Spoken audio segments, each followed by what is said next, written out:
something really out of context at the beginning. That'd be far more hilarious. It's And like, then it's like, like the one who's like, I don't like the part when I said about like how he died, and I'm not homophobic or something, because I felt so bad because it's so stupid in Mass Effect, man. Like you don't do you know how like there's like the triggers that you have to press in order to do like a paragon action or a renegade action, and yeah.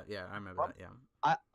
I think during the missions, because there's like all the loyalty missions, and during And you his basically all loyalty you have mission, to do them all basically for people to survive, or else they're just gonna get yeah, shot. yeah, yeah, and I missed one at the very end, and he dies. It just pissed me off. Like even though I was prepared for the fact that the ending was bad, but it just kind of pissed me off like that he died because I didn't shake his hand or some. Yeah. Hello, everyone, and welcome to the Pancake Parlay, episode 5. My name is the Don, and I'm here with Chowders. How's it going? pretty good. We have have a good show for you today. Remember, you can always reach us at pancakeparlay@gmail.com. We have that email, and yeah. So, like, have you been doing much? Because, like, that's the thing. It's like, you know, what's been going on. We had a very long podcast last week. We went on for a very long time. So, have anything to share? To be honest, not that much. I've been playing a little bit of Sonic Mania, that recently came out on Steam, and like I think after the 2-week release on the Switch and consoles.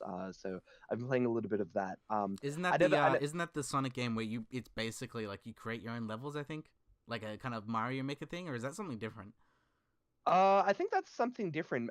Although that being said, the people who created Sonic Mania were basically previously Sonic modders. So they made custom Sonic games, and Sega essentially were impressed with their work and hired them to make Sonic Mania. Because like Sonic is for the past like 10 years is doing pretty bad, struggling. Yeah, yeah. To be honest, I'm not like It's got to go fast, but not fast enough apparently.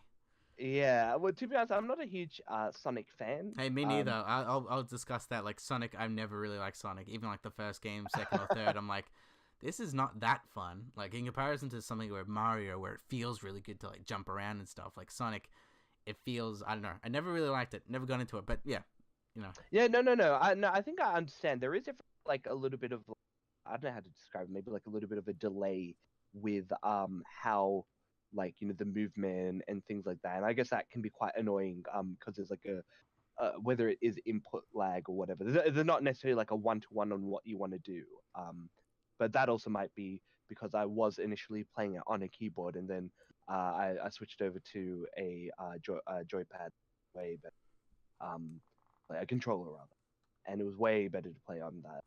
But yeah, like overall, like I haven't gotten too far into it, but the levels are really cool, and the boss fights are quite interesting as well.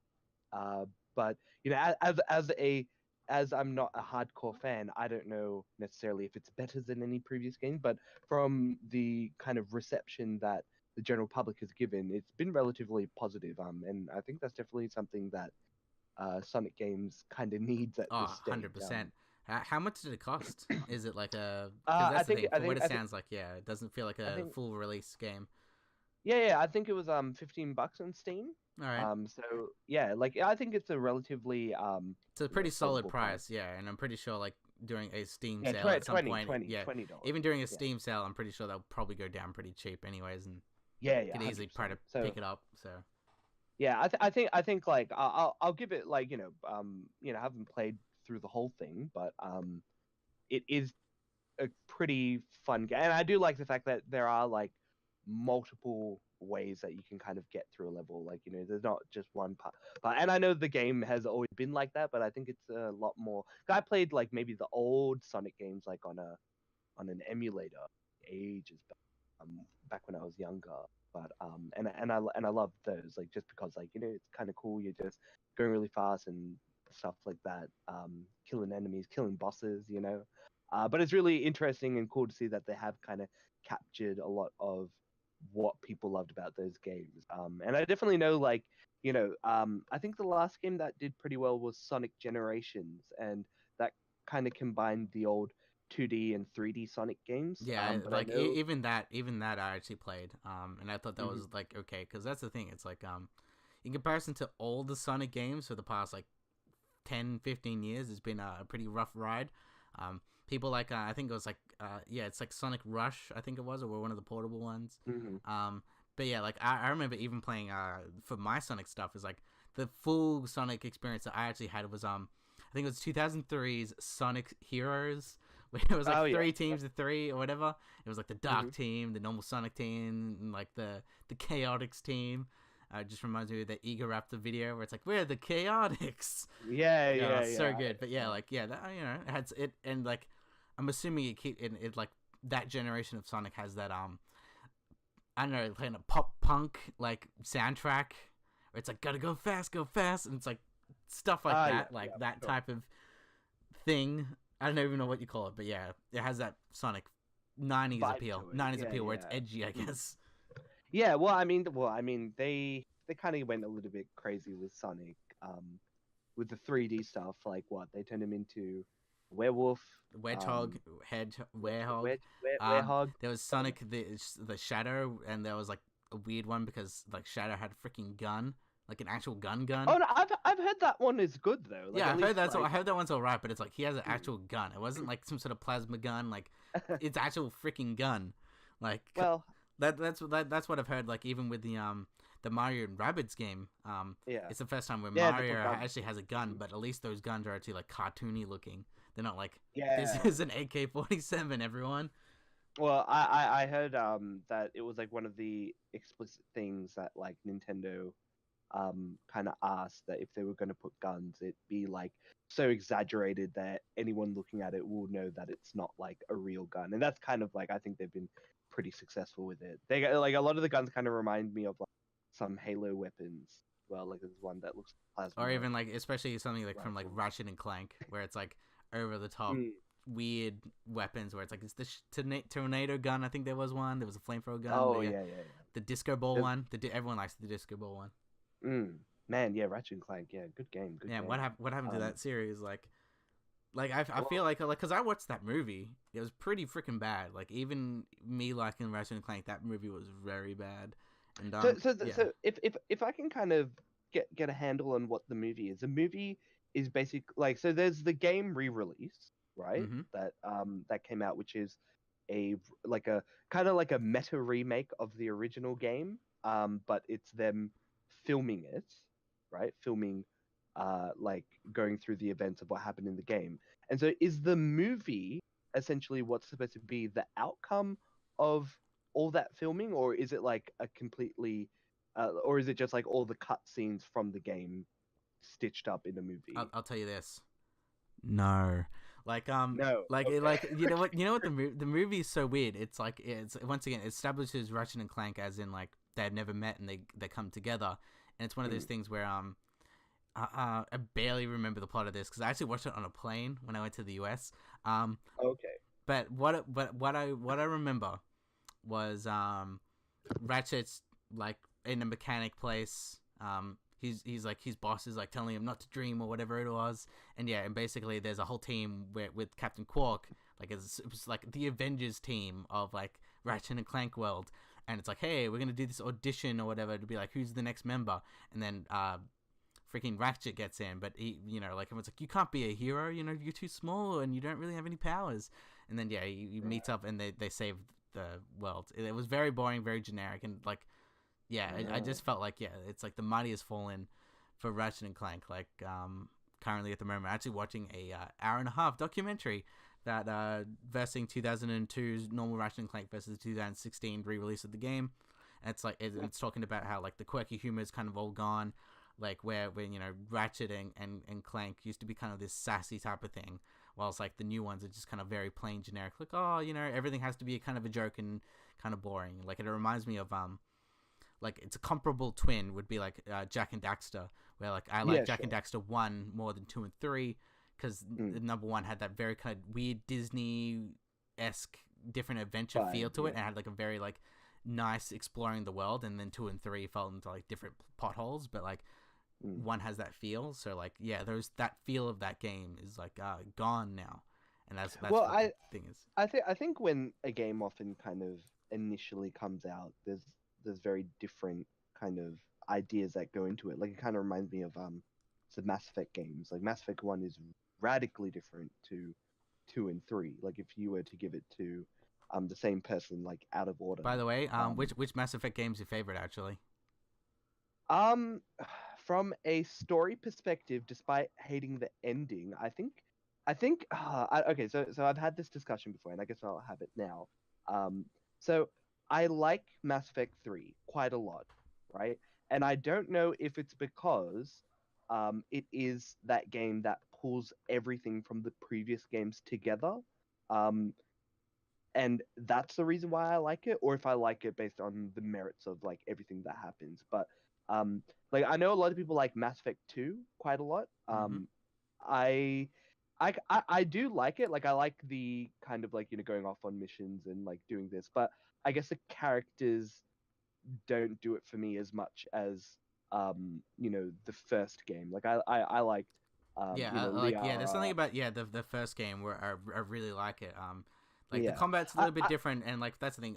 Mass Effect 1 felt like more like an RPG, or Mass Effect 2 100%. felt like a third person shooter with some RPG mechanics, and and it's kind of follows the same with Mass Effect 3. But Mass Effect 3 felt like to me, I don't know, I felt like the characters felt a little bit off to me, and some the new characters, I guess, and it just didn't feel like when it was 1 to 2 you had that big kind of like oh my god moment, like meeting these people. But when it comes to 2 to 3, I don't know, I felt like that kind of joy was lost to me when it came to 3, because I think everything was very dour in 3, where everyone was like dying and stuff, and like no one really had a happy like time. You see, I think did you kind of import your characters from 1 to 2 to 3? Yep, all of them.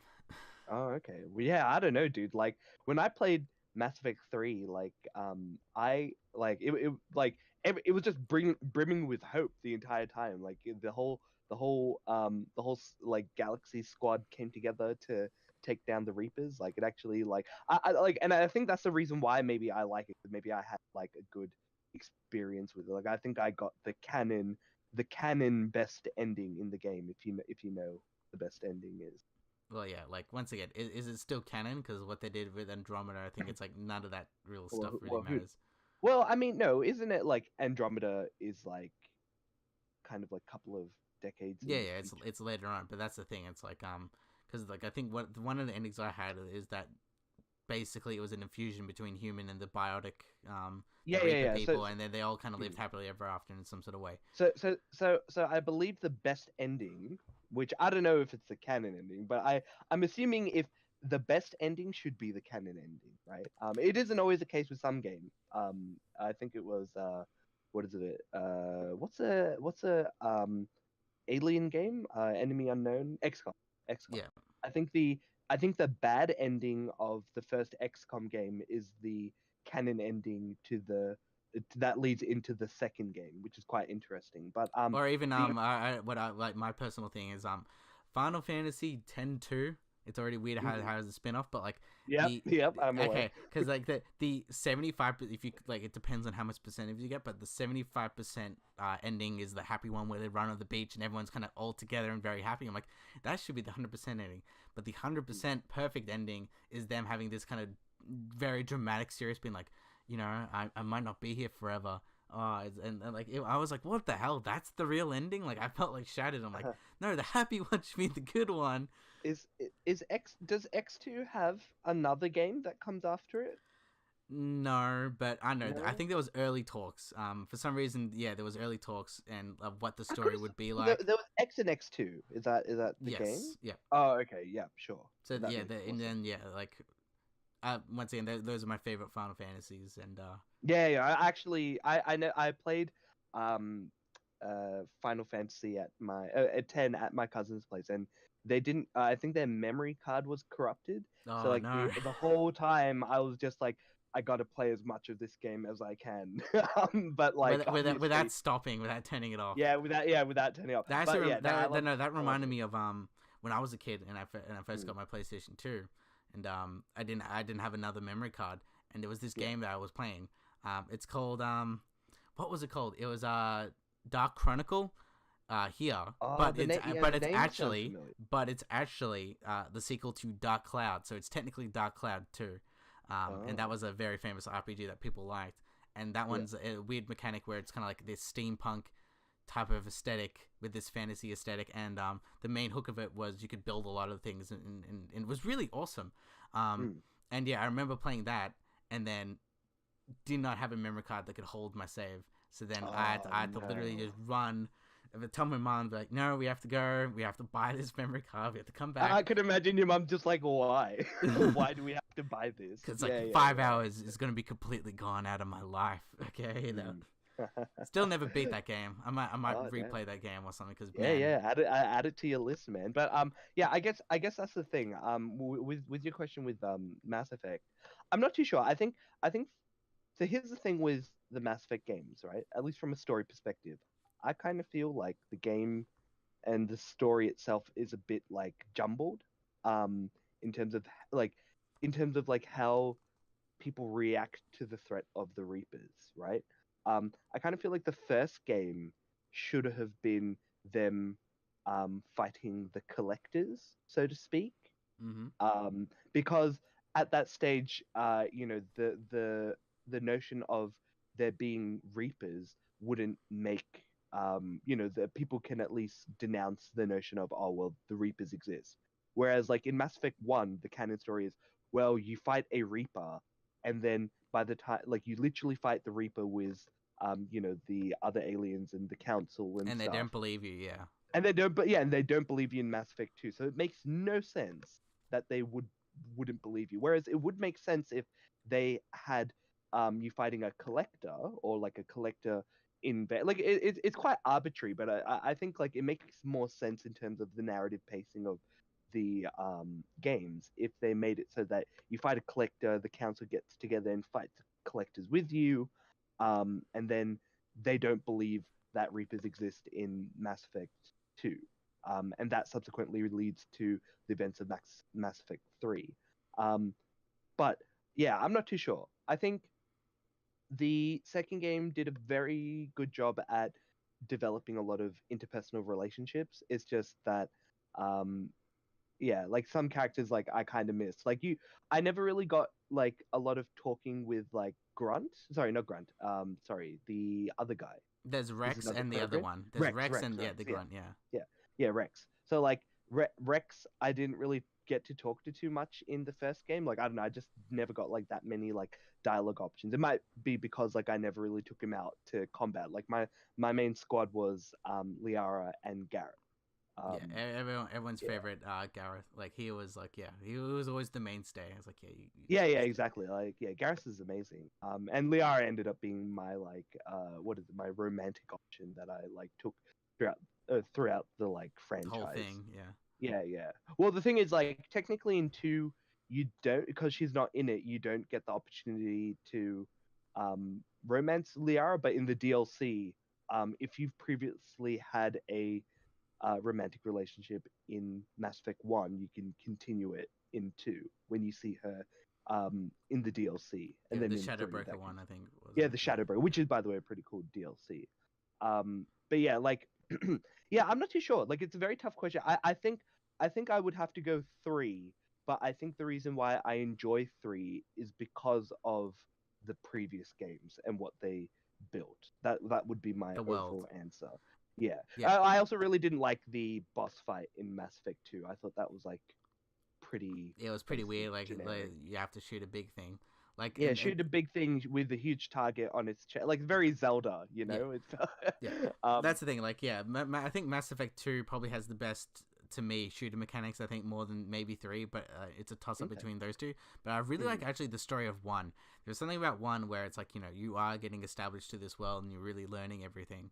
But, like, I really like like, especially knowing all, like, when, like, all the two games are coming and it's all connected, having that kind of, like, it's like the start of a journey, and it feels good to have this, like like I remember playing it, and it was like a sense of nostalgia and a little bit of mystery, where it's like, oh my god, I know these things are coming, and it was this big mystery of like, what is this, and like and then especially when I was playing the first game, I was like, man, like I was very optimistic, like everything has a connection, so I was kind of like semi one of those people, but Yeah, well, I because that's the mean, thing, I think Mass Effect 1, there was yeah, there there was this kind of plant alien thing making those zombie aliens. yeah, yeah, sure, sure. And there was catch-22 where it's like they're doing bad things, infecting people, but the problem is this is the last of its species. You kill it, it kills it then and there, and it dies forever.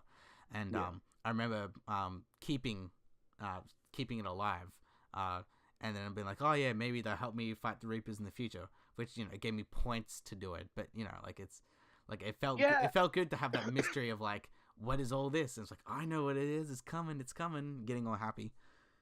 yeah, yeah. I was gonna say like that kind of reminds me. Like I think that's one of the things that I enjoyed with Mass Effect 3 as well. Like a lot of previous actions that you made in other games came back to support you. Not everything.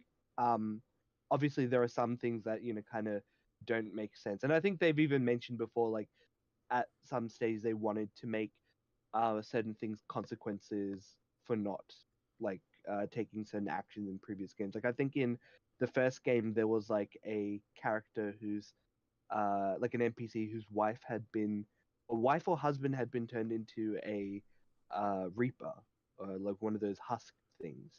And if you like you had the option of either letting the I guess cadaver be um taken to research, or giving it back and letting it be burnt, right? Oh yeah, yeah. And from what I understand, originally what they wanted to do is if you let it be donated to science, basically that would have given you extra points in discovering like a way to fight the Reapers and whatnot. It's cause and it kind of makes sense because if you investigate it like way earlier, like it would have been like 10 or 15 years before the Reaper attack, or something like that, that would obviously help quite a lot. Um, but yeah, obviously, I think they had to scrap it because like I guess there's some moral questions in regards to it. But I like it. I like these hard questions. Like I That's would the be It very reminds me of like the modern equivalent is actually Witcher 3, but Witcher 3 yeah, does it in a particular different style where like Mass Effect is clearly like Renegade or Paragon where it's good or bad. yeah, But Witcher 3 and the way how it structures its choices, it's all a moral gray area where area. where Yeah, I've where heard. nothing is necessarily good or bad. It's just like this is the best option you're kind of going to get. Like one of the very first big missions that you get, like you defeat the evil thing, but like the evil thing no matter what. But like one of the two of the good people, the good people in quotes will die, and that's the thing. It's like it kind of bites you in the ass where it's like no matter what, you're gonna kind of get screwed over, and it's like Yeah, I kind of like that decision instead of the good or bad, but still like I still like yeah, having yeah. that. Like, I still like having that third option where it's like that moral gray of middling between. mm. Well, I mean, because it's more nuanced, right? Like the world isn't black and white; it's more gray. And so it makes for better decisions. I think that's the reason why like people are also quite upset with the Mass Effect game, because all your decisions really came down to like um I guess like what color you like the most. Not really, but you know what I'm saying. Oh yeah, so I didn't mention before. The best ending in the game is you basically destroy the Reapers, and um Shepard survives at the end. I don't remember that one. Yeah, because you probably didn't unlock it. You needed to like, no offense, Don. No, I know, but like you but I needed. think it was something like yeah, like it was like the one where it's like he survives, but he controls all the Reapers. But then I don't know. There's Well, no, no. So he doesn't. So, like his body is dead. So he's in that yeah, one. he jumps That's in that big portal thing in Majiggy. symbiosis. Yeah, Synthesis. It's yeah, either synthesis or symbiosis. yeah.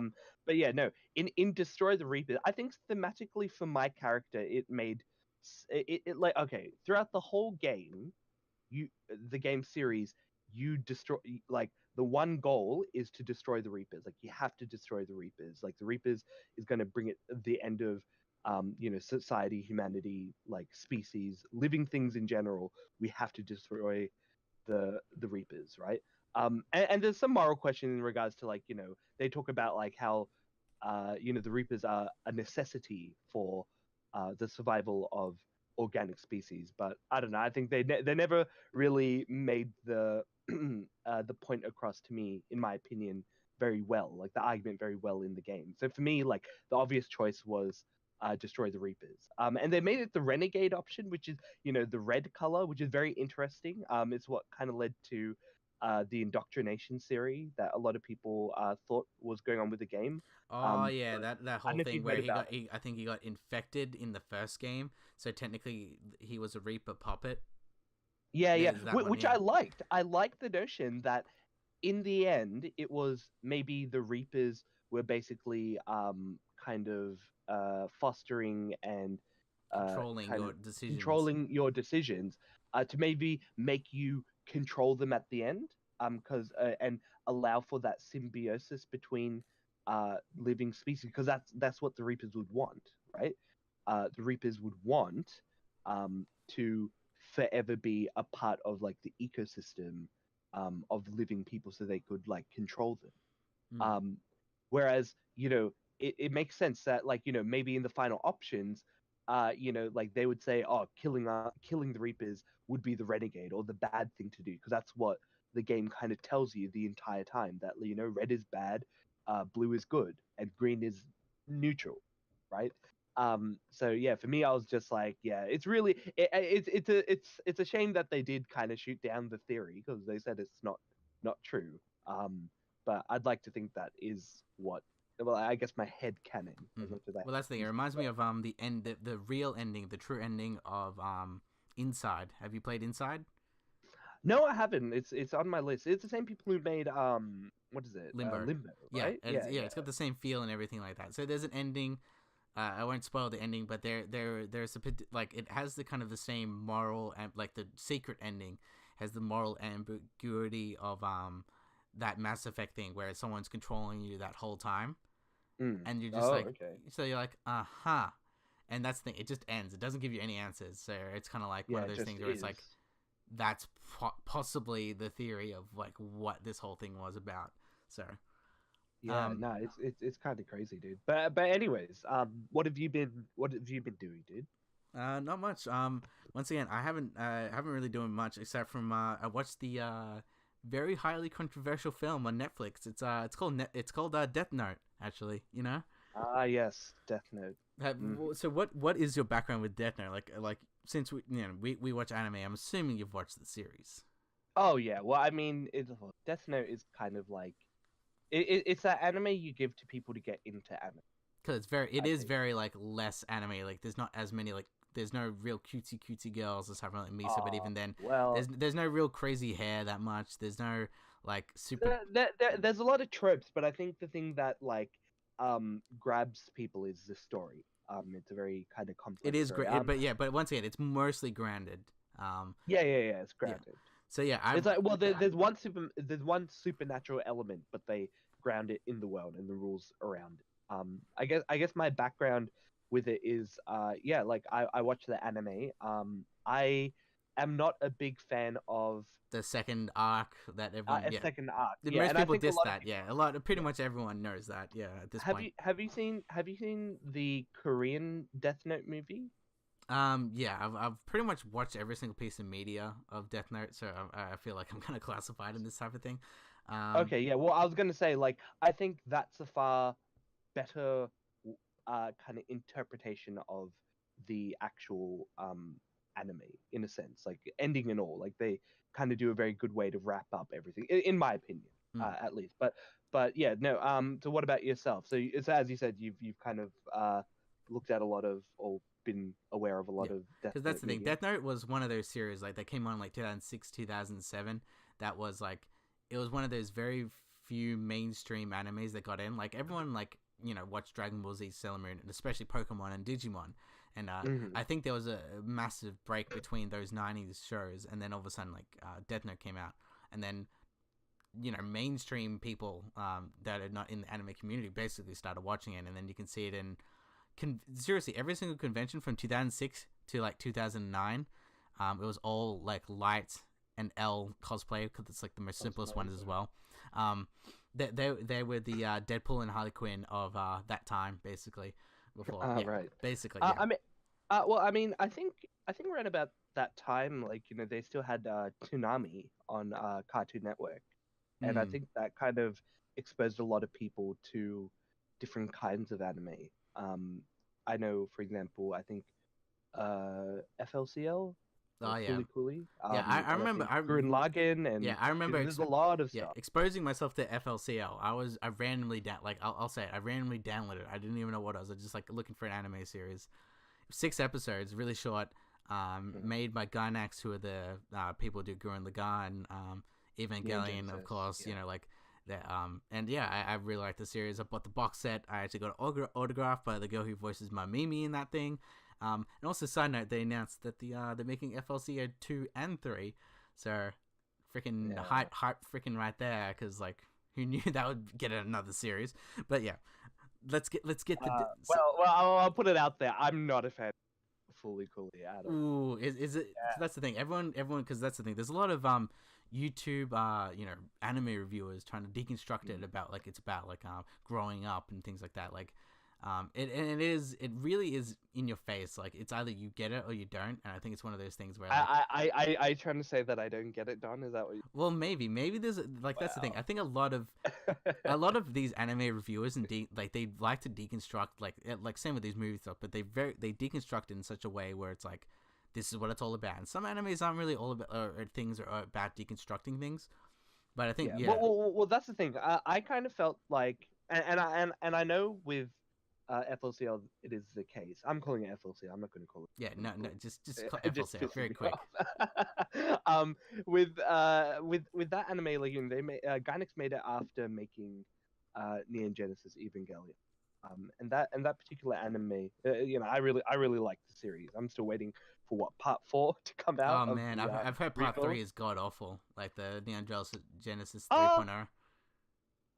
I don't think it's bad. I think the issue is like they have said there's going to be 4 movies.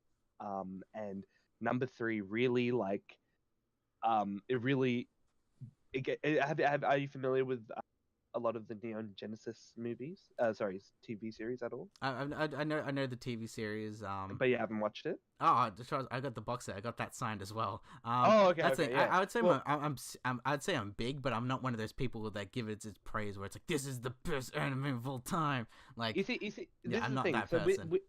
well, see, with Neon Genesis, I can at least see that they have put in like symbolism, and there is like a lot of connection between a lot of like kind of religious connections and what it means and stuff. So there is, I think, a lot more depth in Neon Genesis than there is FLCL. But the issue with the kind of third rebuild movie is they kind of like there's a bit of a theory like, oh, it's kind of an alternate timeline. It's like something else, like something else is happening. And it kind of goes very different in number 3, like in terms of like the plot of the series, which they were originally kind of following with the first 2 films. And I think that's the reason why, like, Neon Genesis Evangelion is quite a complex anime as it is. And now they're changing it up quite a lot. When a lot of people thought, well, they're going to be wrapping things up, not asking more questions. But yeah, and I believe, like, FLCL was like kind of a response to the kind of drab and kind of depressing tone of Neon Genesis, which it definitely did have. And yeah, FLCL is far more upbeat. It is interesting to hear that it is getting a part. It's getting a part 3 as well? Is Yeah, for some reason they announced part 2 and part 3. I'm interesting. like, okay, and it's like new. I don't know. I think the fans of FLCL, it's like they like that very jumping type of kind of sporadic type of thing, but it's also it does have its own structure, and of course everyone really likes the music by the Pillars. It's got that punk rock aesthetic, and I don't know. There's something about it. Because that's the thing. When I think because that's the thing. When I was exposed from FLCL, it was kind of just starting high school in a way, and meeting your friends.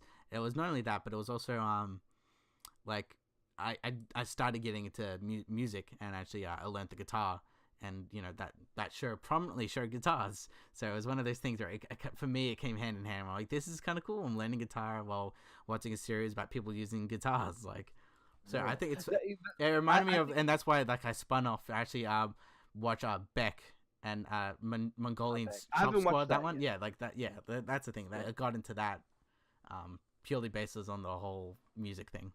Ah, okay. Well, you know what? In saying that, so how have you found the new Death Note movie that's come out? I think it's actually good or okay. Good, okay. And that's the thing. I said this to like some of my friends, being like, if the anime did not exist and it didn't have a cult following like it does, I think people would be more generous to this film. But since it does have to, I guess, adapt something that people really like, it fails in the adaptation sense. But if it's taken for an individual sense or a new take on it, I think it actually does a pretty good job. Because that's the thing. I think the movie's good. The actors are really good in it. I think the script's pretty good. The structure of it's really good. It got basically the necessary parts of the TV show, and kind of made it into like an hour and 40-minute movie, which is very short. Because the director who made this, his name's Adam Wingard. He's actually one of my favorite like upcoming directors. He made this film called You're Next, where it's about these people at a dinner party and people get killed off one by one, and it's kind of like like what the hell's going on. And he also made this really amazing movie.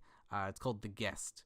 And it's kind of like this weird tension-filled thing where this guy comes, says, a family, the son died in the family, and he says, yeah, I knew your son during war. He stays there for a little bit, and there's something not right about him, and it's kind of this kind of mysteriously. He's really good at thrillers.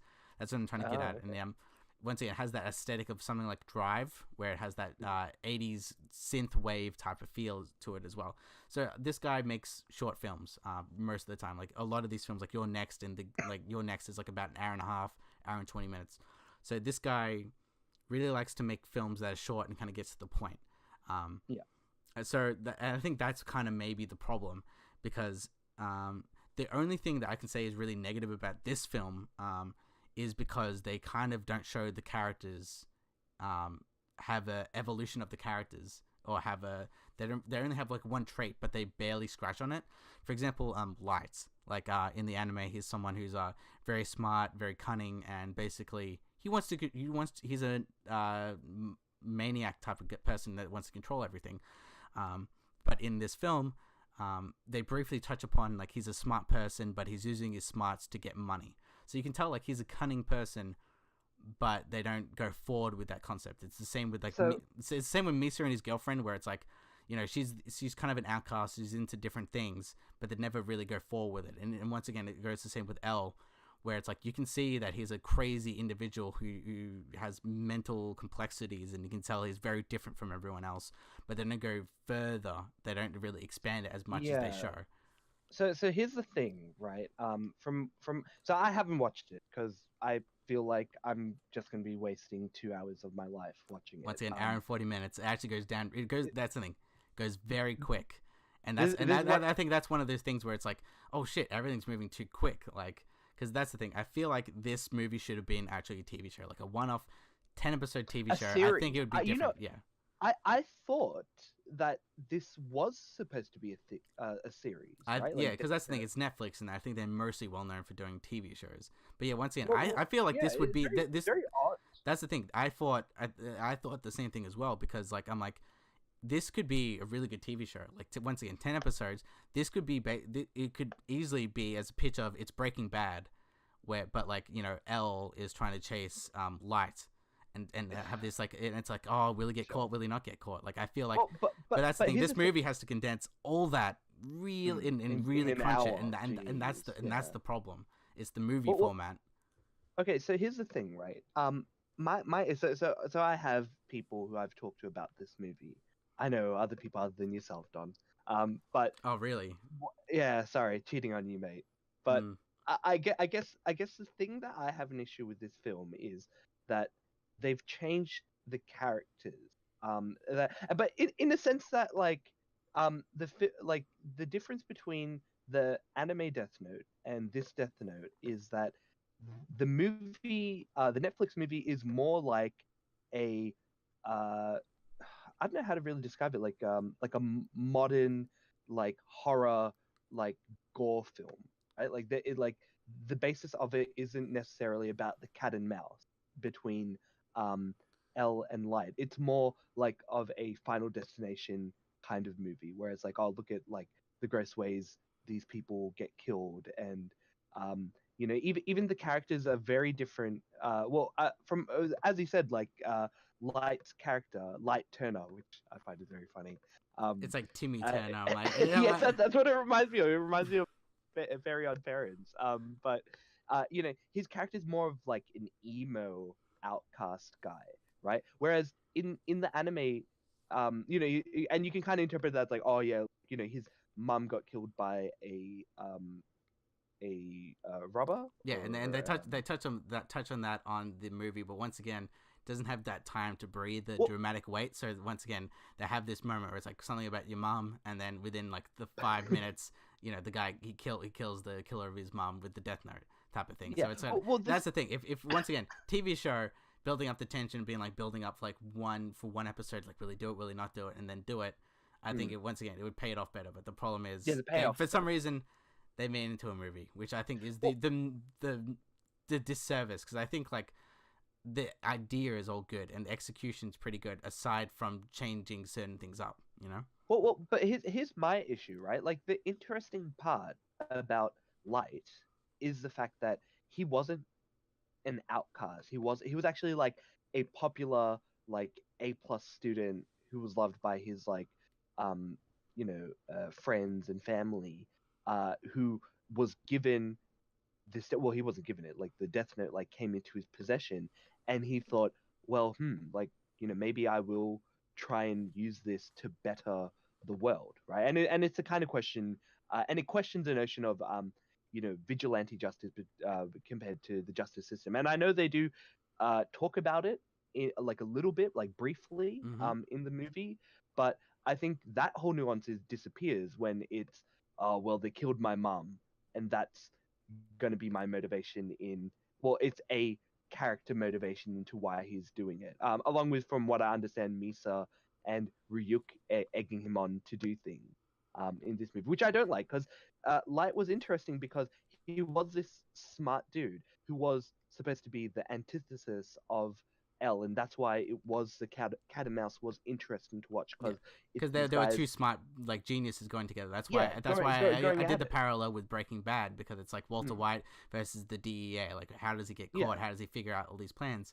And yeah, and exactly. that's why But it loses but some of it a bit. Once again, it touches on it, but it's not the base but of the film.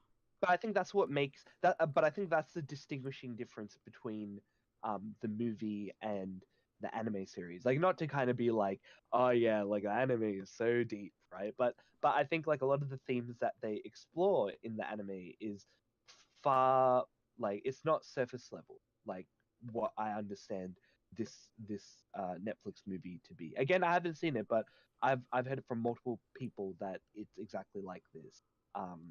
So I don't But know, once like, again, I try to once again base it on the movie itself. 'Cause that's the thing. Once again, adaptation, it fails. If you really like the anime and you're expecting like the anime, hmm. you will just be disappointed. But if you try to let go of what you really liked about the anime and try to see this as an individual thing, I think it's an okay film. Like, once again, if this Death Note anime didn't exist, I think this would be like a 3-star, 2.5-star type of film where it's like, it's okay. It has some bad things in there, but What is it? What is it? What's it? Its rating now? If you're giving it a 2.5, three rating, what's the current rating for it? I don't know, like as in like my personal rating or like IMDb. Oh, I guess IMDb Rotten. Like, I don't know what. I thought like it would have gotten that kind of score with what it is now. Well, But yeah. That's the thing. Like for Rotten Tomatoes, I can say it's like about 40%. But like something like I like 40%, for okay. like someone like for example, there's someone who reviewed at IGN gave it a 7. So it's like Yeah, sure. I think Well, there are people who haven't seen the anime maybe do like it more than the people who have yeah, watched yeah, it. and I think that's the thing. Like, if you look at it from that perspective, it's smart, right? Like, why they did it that way. And that's what I'm saying. Like I I I think Because you that don't want it, a one-on-one adaptation of something and then like well, I mean, the thing is, like, this is what I'm saying. Like the Korean version of Death Note's great. I think it hits all the bars quite well. But I think with this film, they it's like they do like don't they do like an overall kind of sweep in what viewers watch, right? From my understanding, like they made a House of Cards based off people who like political dramas. There was a big crossover with I think people who watched political dramas and people who liked the main actor whose name is escaping me right. Uh, Kevin Spacey. Kevin Spacey, right? There was a big crossover with viewers who enjoyed Kevin Spacey and political dramas, so they made um, House of Cards because it would hit that demographic and those people would watch it, and hence why it did so well. So there's a lot of market research that Netflix does based on, the stuff and content that people watch, and they make, shows and movies about it. So I wouldn't be surprised if the reason why they did it is because they saw that, well, hey, look, these people who watch anime or they watch um you know scary like Thrillers type of the thing. thrillers, Final Destination kind of movies, like there's a huge crossover. Okay, maybe They're we all will there, make it. and maybe they're all emo type people. So let's Maybe cast emo that things. maybe they're all emos as Well, well. that's the thing. That Maybe they're all once again, emos, yeah. even with that, like brilliant casting with William Dafoe as Ryuk. Like I Yeah, like once okay, again, so everyone pretty much points out that is the best point, the best yes, part of the film, where it's like that's the I was best, gonna like say accurate. Yeah, I have heard no complaints about him, other than the fact that people don't like that he's the kind of influence in regards to why they use the Death Note in certain ways, because in the anime, it's all up to Light and whoever else uses the book in whether they decide to kill people or not. And Ryuk's just kind of like the guy's like, oh well, I'm just gonna watch and eat apple, you know. But I've heard, yeah, Willem Dafoe is really really good in it. So I have heard that. So that there is a redeeming aspect to this movie, at least from my spirit. Maybe I'll give it a go. We'll see. I think it's one of those things where you watch it with a bunch of people, maybe drunk, and then maybe drunk make fun of it. But like once again, it's one kind of of those. like Dragon Ball Evolution. Well, that's the thing. That's a lot worse. That's the thing. Yeah, a lot worse. That's the thing. Yeah. It doesn't follow. It doesn't go into that camp. That's what I'm saying. Like when it comes to all these things, like I even think the Ghost in the Shell movie, it's not that bad of a film. It just had an audience for nobody, and it just selected certain parts from like the Well, and once again, because like I don't like the Ghost in the Shell movie. Anime. No, I don't like the movie. I like the anime. I like the Oh, first, you like the anime? I like first gig and like second gig, and I don't like the yeah. movie. And basically, Yeah, they kind of copy the movie, and I was never really a fan of it. So Yeah, I actually don't think that's a controversial opinion. I think like a lot of people feel like that with it. And the thing is, they tried to put like multiple story, like they tried to take stuff from the TV series and the movie and put it in one movie with it. So I think that's the you see, here's my issue. Um, what's the point of adapting or using a licensed name and not adapting it? I'm not saying adapting it one for one, but faithfully adapting it enough to warrant a proper interpretation of the media that it originally came from.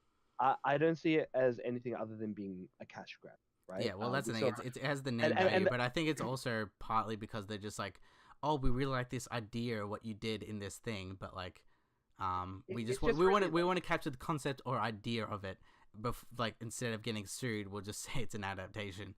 Yeah, but that's what I'm saying. Like, they shouldn't have like that's the reason why that movie's done really badly, and it's the same reason why Ghostbusters did really badly as well. Well, that's the thing. Like that's the thing in my YouTube channel, Marketing Movies, is talking about Ghost in the Shell, and it's one of those films where it's like, who is this film for? It's not for random general audiences because they don't really know the face value of Ghost in the Shell, and like it's not really that much of a. It's an action film, but it's got a lot of depth to it. And then it's not really for anime fans because they have so much Ghost in the Shell content.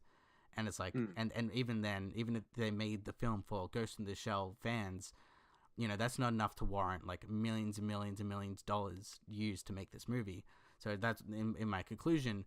The movie was made trying to be for everybody, but it was really for nobody because it didn't hit its niche. Like if it wanted to target the Ghost in the Shell fans, they should have gone really deep into it. But they tried to do the general audience route of just being like, it's an action film and there's slight things in it. So it's like that's the problem that it faced basically. Yeah, sure. Well, like and I think this is the thing. It's more easier to market an established franchise because it's already got A already set fan base already there yeah, that will want to and go I to think it. that's a problem. Like I think we might have touched on it in a podcast before when we talked about how it's easier to market stuff that already has an established fan base. Well, that's what Hollywood's Marvel been doing and for a very long time. Like one of my favorite people that I follow is Max Landis.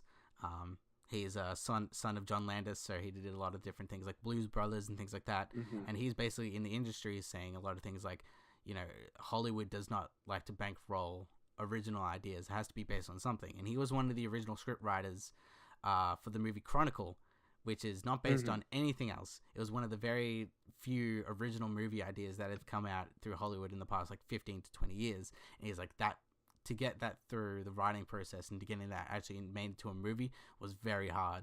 And that's what he was saying now. Like these middling, there's either you're a very small indie film or you're a high budget film. There's no middling ground anymore.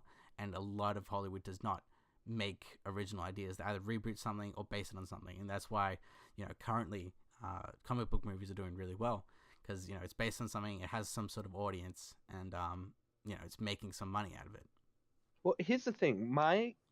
A solution to that would be that your movie isn't entitled to be in the cinemas just because you have a lower budget, right? Like not to say that all it has to be direct to DVD, but we are slowly getting other platforms in which we can view movies. Hence why Netflix has made Death Note, right?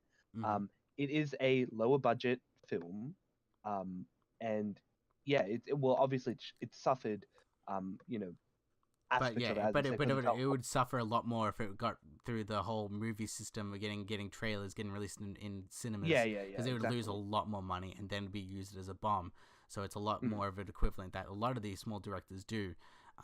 Go to Netflix or even Amazon now is really starting to get into the directing game of hiring people and having individual owning content. And I think that's generally the future because Yeah, it's got to be, dude. Because I think this is why I'm saying that in a sense I understand why the Death Note was made in the way it was. Because again, it's not targeting anime fans exclusively. Like they've done their market research, and it's through the statistics of what people like to watch. And in that sense, I think it's smart. But yeah, like I think the sacrifice is that like I think you just don't get the nuance because I think one of my favorite episodes in the anime is when does it eat a potato chip and eat it? No, wait, do they have that in the movie? No. That's the thing. A lot of people criticize Yeah, no, this. 0 out of 10. And But everyone criticizes this. No, that's the thing. Everyone criticizes this movie for being very cheesy in the way it acts and looks. I'm like, I don't know, man. That anime had some really cheesy stuff, like the potato chip thing, or even Misa's whole character is pretty fucking cringy. Yeah. She's pretty useless in it. But this is the thing.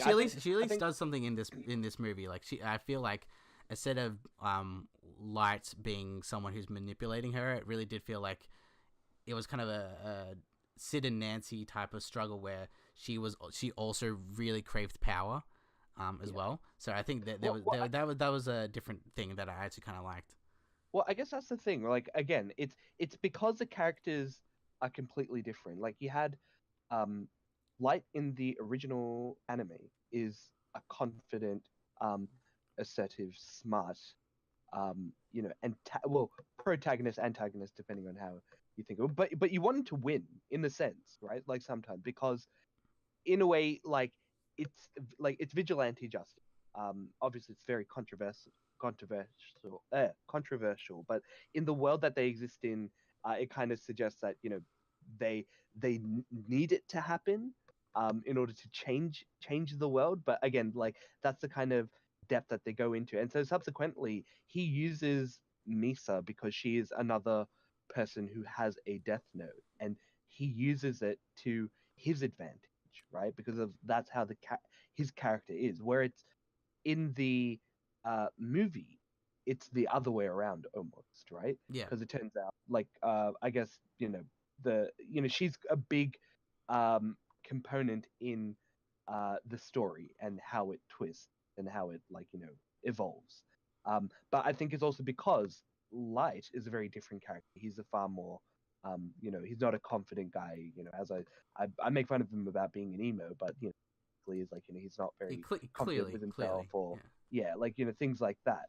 And so therefore he is somebody who would be easily manipulated by the people around him, especially the cute girl who he's attracted to, right? Yeah. Whereas the character from the anime, he didn't care. He was pretty much an asshole. Yeah. He was just like, yeah. I'm gonna pretend I'm pretty much this girl's girlfriend boyfriend for a while. Yeah. So long as I can get an advantage from it. And I think again, I think it's just a different way in which they've gone about introducing the characters, and that's why you get the differences. Yeah, pretty much. So overall, I think once again, as an adaptation, it fails. But once again, if you take away and you accept on what they're doing to the characters and what it is, I think it's a pretty solid okay film. Solid random thriller type of film, once again a 3-star, just average. Doesn't do anything new, but it doesn't really do that much bad to really begin with. So it's just average film. Okay. Aside from that, I wrote a list of just all these movies, all these classic movies that I've always wanted to watch that I haven't watched. Because I'd like to say I'm a big movie fan, and I've watched a lot of famous movies that people talk about, or the special in the industry. But there's a few that I still haven't watched. So I wrote this list, and probably throughout this podcast, probably once a week, I'm probably gonna knock down a pretty older classic film that it's a well-known one. And this is George Lucas's American Graffiti. So before I've heard of it, but I haven't watched it myself. Yeah, before he had a lot of money. This is his second movie. Before I think it was THX, the random sci-fi film he made. And this film is really great. You can see the influence of this film to this day, and it's one of those things where everyone's like, yeah, it did this thing, but it's no, this American Graffiti really did pioneer a lot of teenage media and focused on kids. And I think this is kind of actually the start of kind of Member Berries. Because what this film is based off, it's filmed and made in the 70s, but it focused on kids in the 50s. So sure. Once again, it has that thing. What is it far out? I forget that show. The show with the Fonz in it. Oh yeah, Happy Days, or even in the 80s. The same thing. But Grease was set in the and how all these generations have this thing, and it's focusing on the teenage, or Dazed and Confused. That another film it has that feeling and style, or Animal House. Came after, and it's what is college life about? So it has that feel, and this film kind of started that whole genre. And it's just basically about these bunch of kids who finished high school, they graduated, some are going to college, and it basically focuses on a few different characters. One character, broke up with his girlfriend, who's driving around. There's one where there's a couple, but they maybe the struggle of being a long distance relationship while the other one goes to college. There's the teachers, and it's just and the nerdy guy trying to impress this really beautiful girl at the end of the year. It's a very sweet, very nice piece of Americana media. That's kind of the olden days. This is really cool, and I really liked it. And once again, you can see the impact of it today in the sense of this film takes place in one night. It's their graduation night, and what happens in their graduation night. So it's you can even see the roots of it in something like Superbad, where Superbad is set in one night, just one part of one day, one night. So it's you can see its influence throughout, basically how reminiscing of the olden years where people grew up, but at the same time, focus on teenage, I guess, growing up and what's next. So I think, American Graffiti was actually a really good film, and should probably watch it. Yeah. I mean, it definitely sounds something that's up my alley. Especially since it was made in 1973. Um, Yeah, yeah, yeah, it's like, got Harrison Ford before he was big. Like this is his first big acting ooh, role, so. interesting. Ron Howard, Richard Dreyfuss. Hmm. Yeah, no, there's some pretty big names in it. Um, yeah, no, I'll put it on the list. I mean, yeah, like, what is it? There's also a sequel. Well, Oh, I didn't know about that, but it was probably not sanctioned by George Lucas or something like that. It's no, it's directed by Bill L. Norton. okay. What's his IMDb rating? It's probably very. Well, I don't know. I'm looking at what he's done. I have not heard of anything else It in reminds me of something in like recent George years. Lucas. I mean, Steven Spielberg make Jaws, and there's like Jaws 2 and 3, and all Yep, these really yep. bad Jaws films. And the mess that was those films, right? Yeah, like all those really Yeah. bad films. Or Jurassic Park, like 2 and 3. But I think some like those are a little bit more favorable than Yeah. Jaws 2 Yeah. and stuff. Well, no, that's true. Although I think nobody talks about Jurassic Park 2 and 3 anymore. Ever since Jurassic World World came came out. out. It's like, oh, it's Yeah. just Jurassic Park and Jurassic World now. It's like, no, Yeah. we had a lot of films. Yeah. I don't know. I kind of didn't like Jurassic World. Like, uh, I think it was a bit of a fail in the story perspective. I liked a lot of the other stuff about it. I liked the kind of the evolution of like genetic engineering and stuff. Oh, they have to make like it's the whole notion of like because they're in uh, a theme park, they have to get new attractions in, so they're genetically modifying dinosaurs to get people in the park. It's crazy, but it's a reflection on how like theme parks actually are Yeah, like pretty much. Oh, these we're days, talking in about order to get Jurassic World, right?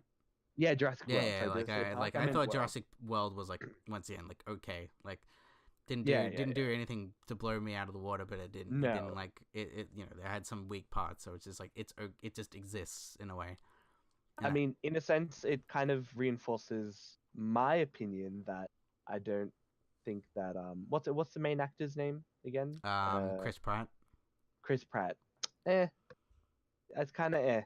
Like Yeah, I everyone's think like, oh he's my god, okay. he's amazing. It's like he's an alright, He's relatable person, but you know, I heard people saying he's like the new Harrison Ford, and I'm just like, no, he is not. yeah, He's not like the he's new not Harrison Harrison Ford. But that's the Ford. thing that there is. Once again, it's like Harrison Ford is one of my favorite actors. Hmm. Because once again, there's not many guys in Hollywood like that anymore. Because Harrison Ford has that thing of like, he's not young. He's not. He was kind of attractive, but he wasn't like the attractive babe like something like Ryan Gosling. But at the same Hmm. time, he had that kind of older, mature side to him. Like there's no like everyone in Hollywood these days looks like a baby face.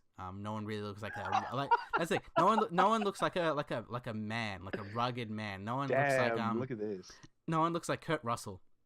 You know, no one looks like Right. Kurt Russell. No one looks like Harrison Ford. No one looks like Tom Selleck with his mustache. You know, like no one has those traits anymore. It's all like Zac Efron type of fucking guys. You know, no one has that like Oh, okay. no one has Hey, that hey. no. But I'm gonna say no one has that gruff look anymore, where like they look mature. Interesting. So basically, Don's putting it out there. He's calling out Hollywood. Get more attractive, guys. That's what he's saying. Get Yeah, more pretty attractive. much. You know, like hot on I the don't know. heels. It's interesting. That being said, I don't know if you've heard about like the recent casting announcements for the Titans TV series. I know some, but Yeah. I know Starfire is not a white person anymore. But hey, don't worry, she's orange. But all right, continue. Oh yeah, I heard about that. I don't know. You know what? I always kind of I don't know. Like I think I always thought Starfire was more like not necessarily white, but like I think in the Maybe like a Injustice Latino or Injustice something. 2. I don't know. Yeah, in Injustice 2, she basically looks like J-Lo. And I was like, yeah, that kind of seems more like what her character kind of is in the comics. But it could be, I don't know, it doesn't really matter to me so long as they like, she's gonna be orange anyway, so like it doesn't really matter. But I think I remember like people were saying they wanted Zac Efron to be Nightwing, and I thought that was a pretty good casting choice because they showed he's like ripped, dude. He's like absolutely Yeah, ripped. but they And cast the Brendan Thwaites guy, that guy from Pirates of the Caribbean 5, yeah, and I haven't that seen really amazing movie Gods of Egypt. you know Yeah, God, I haven't seen it yet, but at least I think like it would be one of those movies that, like Death Note, I would watch like Well, once with a again, couple of Gods of mates Egypt, over. I think has really cool concepts, but bad Yeah, execution of like execution. everything else. Like Uh, there are some really cool scenes in it where it's like, oh, this is really interesting, but it's like, but why are you stuck in such a weirdish film? Like if you could somehow construct a normal narrative to this thing, I honestly think it would be. It reminds me of like it reminds me of even something like Valerian. Like I liked Valerian more, but it was kind of mm, like it had really cool concepts. It just didn't connect with other people, or even yeah. like that movie In Time with Justin Timberlake about the whole time being Oh, yep, currency yep. and that's Mhm. your thing. Like cool concept, bad execution. Bad Like execution. I've heard the same thing. that's why I'm just kind of like those movies deserve like something like a remake where it's like like more than anything else where it's like you should remake these because they had potential, they just didn't fail, they failed on the potential. And like we were talking about Yeah. last week, something like Westworld, like the movie was like an okay film, but now they took that concept and made it into a TV show that fully realizes that concept, Mm. and that's what they should be remaking. But yeah, that's all the whole thing. Yeah, no, it would be interesting to see. Like, well, I mean, that's the thing, right?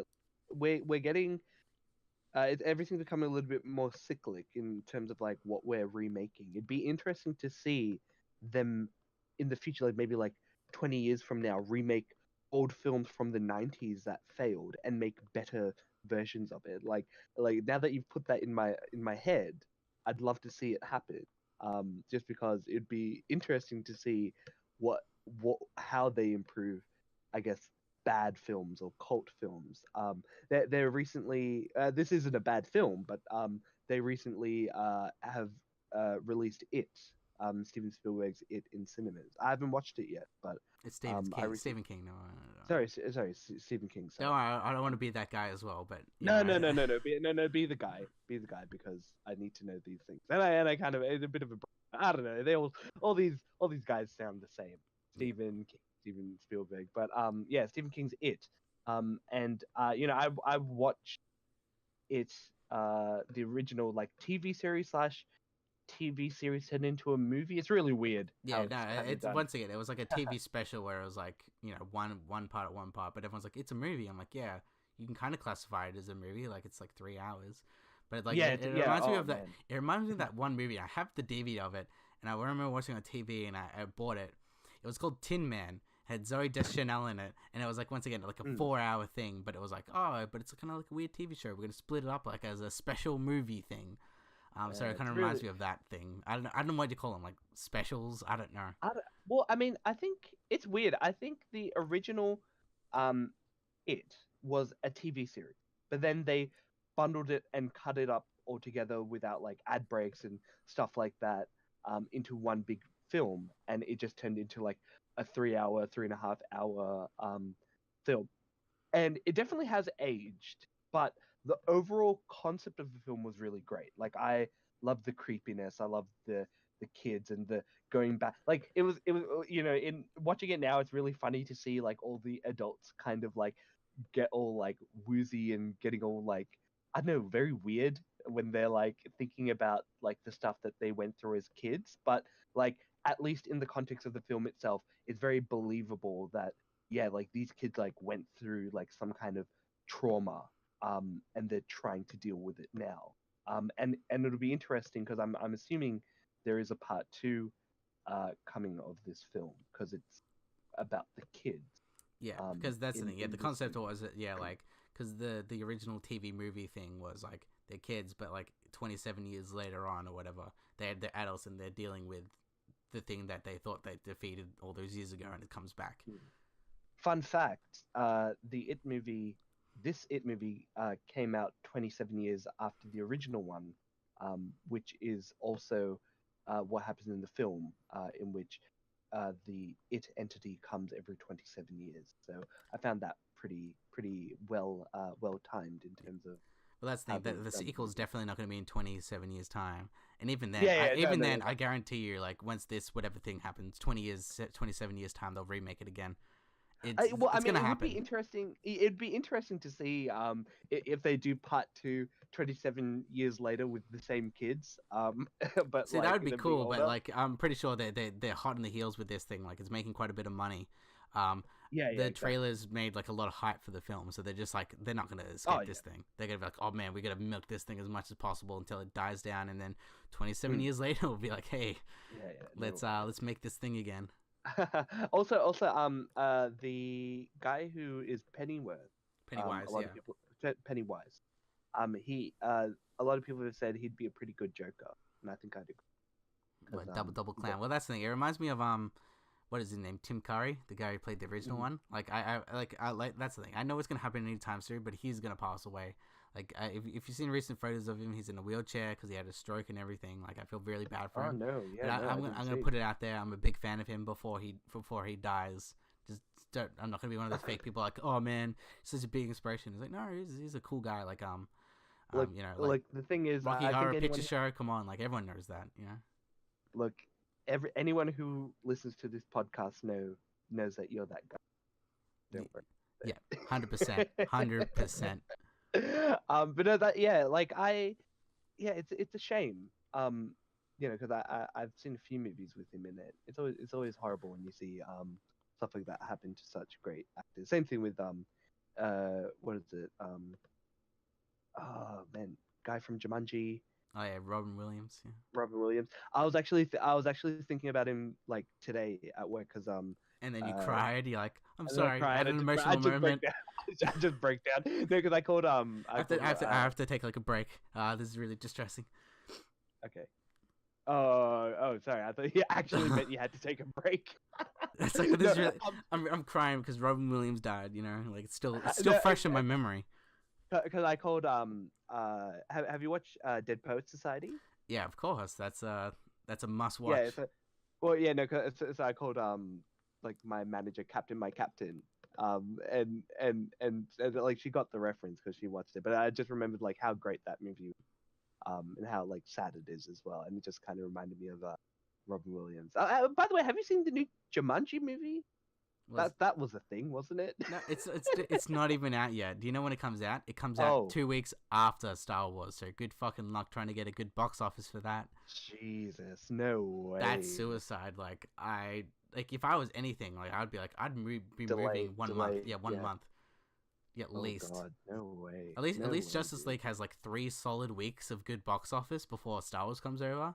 But it's just like like Star Wars, like even when Episode 7 came out, it dominated the box office for about 2 months straight. So we'll see. Yeah, We'll see if your love for exactly. Jumanji and The Rock and Jack Black will fucking make money. Yeah, no, man. Like, again, another movie that just shouldn't exist. Like, to be honest, there's parts of it I kind of like, which is like, they play an old video game and they get trapped in the video game as opposed to a board game. But I don't know. I All don't these like kids these days, like, what's a fucking board game? what's a board. I don't What's a think board? what's goddamn. But yeah, no, I don't know, dude. Like it like that kind of part seems pretty interesting. It's very like modern in a sense. Like, oh, what is this? A SNES console? Never heard of it before, and then you get trapped in. By the way, Um, pre-ordered mine. Very happy it's coming in like in oh, 2 weeks time. So the SNES Mini. yeah, Yeah. there was actually news today that they're restocking the NES Mini I saw. next Yeah. year, which is really funny because when I went to Japan, Yeah. it was during December last year, so this is when it basically came out and it was selling out everywhere. And I saw a bunch of foreigners as well, with gaijin, if you will, at Super Potato, which is a really famous game store everyone knows Yeah. about, like because it Mm. has everything. And this guy was buying it was the NES Mini, but it's a Famicom Mini, which is in Japan, but he still bought it, and it was like $130 more. I'm like, oh yeah, Nintendo is gonna like lower him down. He's like, no way. So he bought it anyways, and they said they discontinued it. So I'm like, damn, he was right. But they're coming back, and hopefully in a lot of stock, so I can buy one. Interesting. You see, the thing that I was pretty interested in getting this the SNES Mini that they're releasing, but No Chrono Trigger. no Chrono Trigger. That Yeah, was but the you have another Square RPG, Not which is well known not for it, not which good is enough. Final Fantasy 3/6. It's well Not worth good it. enough, mate. Not good enough, mate. Not good enough. Even then, I Doesn't have- think they have Super Mario RPG, which is actually one of my favorites as well. Yeah, no, that's pretty good, but still not good enough. It's like, dude, I think like what it was four the one RPGs? Like you got one.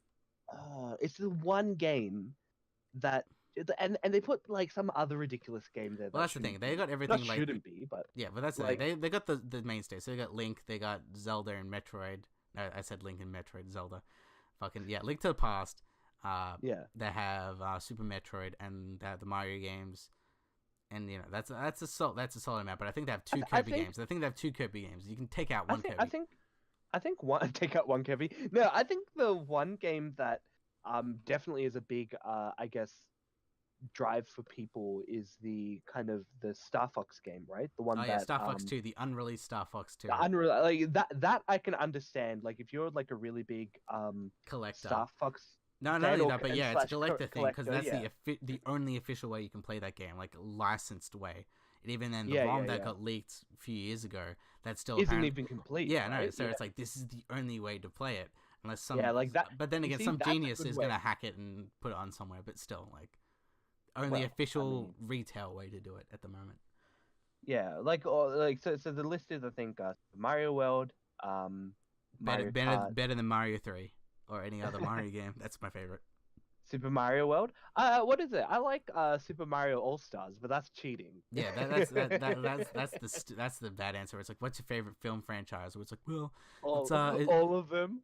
oh, it's the this trilogy, but it's actually supposed to be all one big film, so it's really. Hey man, I don't like making decisions. All right. Yeah. Turns out, let's see, Metroid, Street Fighter 2, Punch Out, Castlevania 4, Oh yeah, that's a good one. Donkey Kong Country, That's Mega Man also X. Oh yeah, that's pretty popular. These I are all like good. that. Once again, these are all good. Kirby Superstar, So you Final can take Fantasy one. 3. Yeah, fuck yeah. Yeah, Superstar, yeah, and then Kirby's Dream Course, the original Star Fox, FX, Yoshi's Island, Super Mario RPG, Contra 3, Secret Mana, Secret of Mana, see Earthbound, another and RPG, and another Earthbound. Like, come on. Super Ghost and Ghouls. Yeah, like I agree. Like Once again, they could good... add like an extra like 5 games, and that would pretty much be SNES complete. Like aside from like maybe like Donkey Kong Country 2 or 3, and then Chrono Trigger. That's still like a solid lineup. There's not really a dud aside from like one Kirby game, maybe.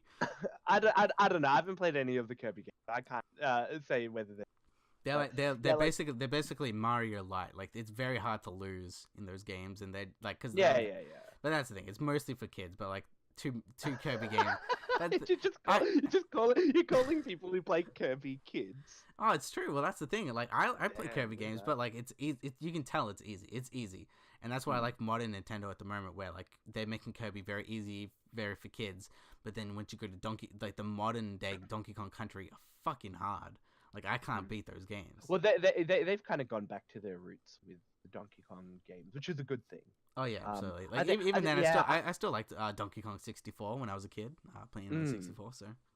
Oh yeah, man. I love the like kind of the graphics and all that game. I think the thing is, man, like.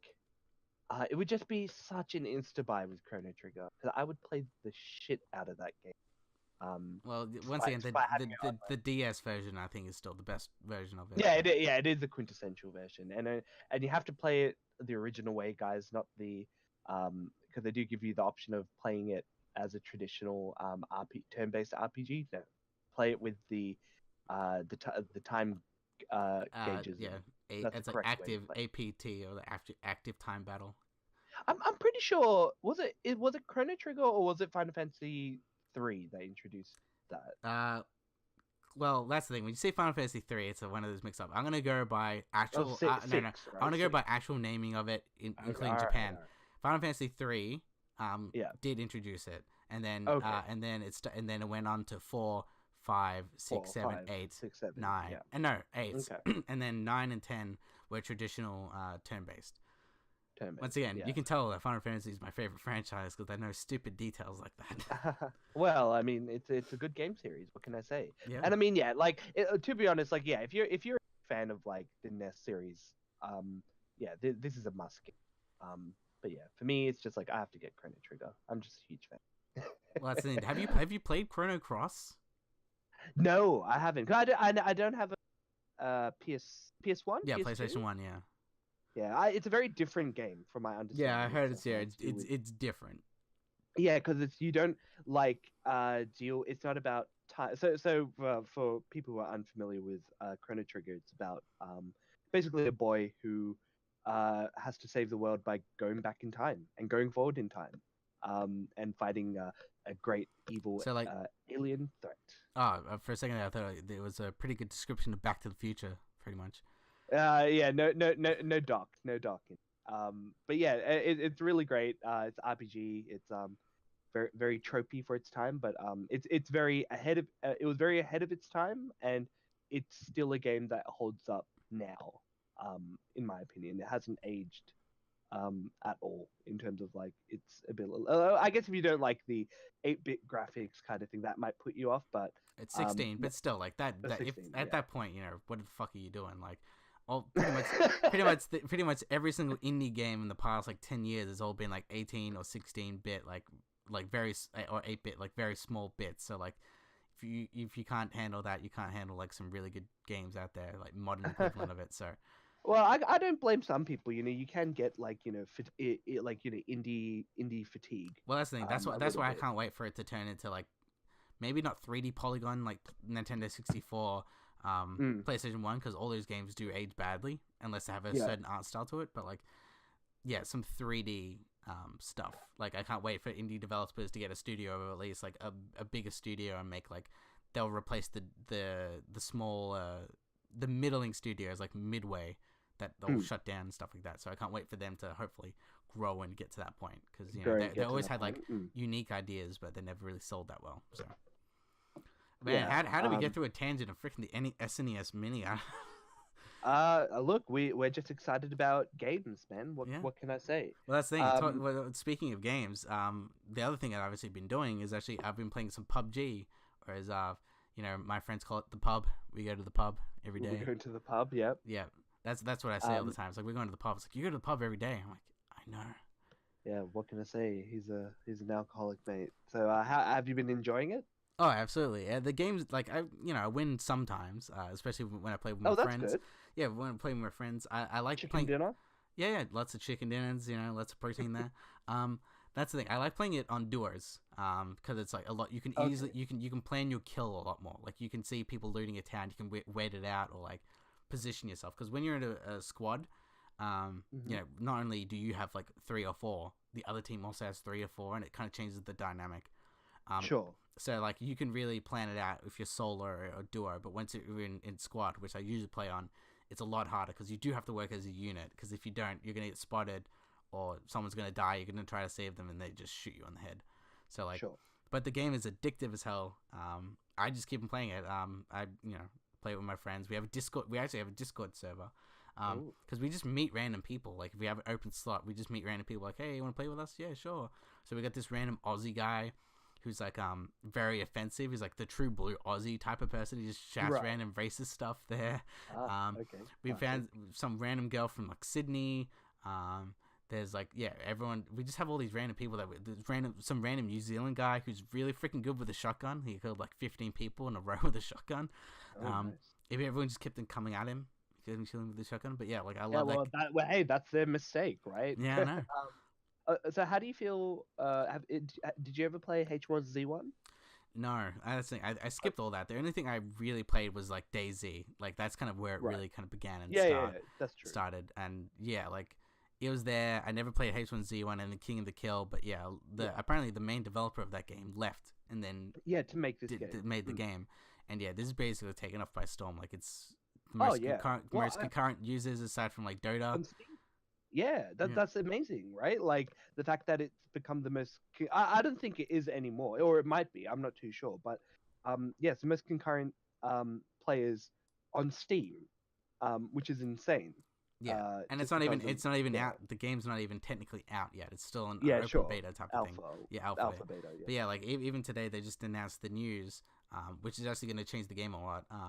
Is that they're adding, like, they had some weather effects, but they're adding a fog weather effect, which is going to be really good, because and it says like it'll reduce your line of sight, so you can see people like more like closer to you, which is really good because usually a lot of these games are in the end game, around when there's about 25 people left and the circle's pretty small.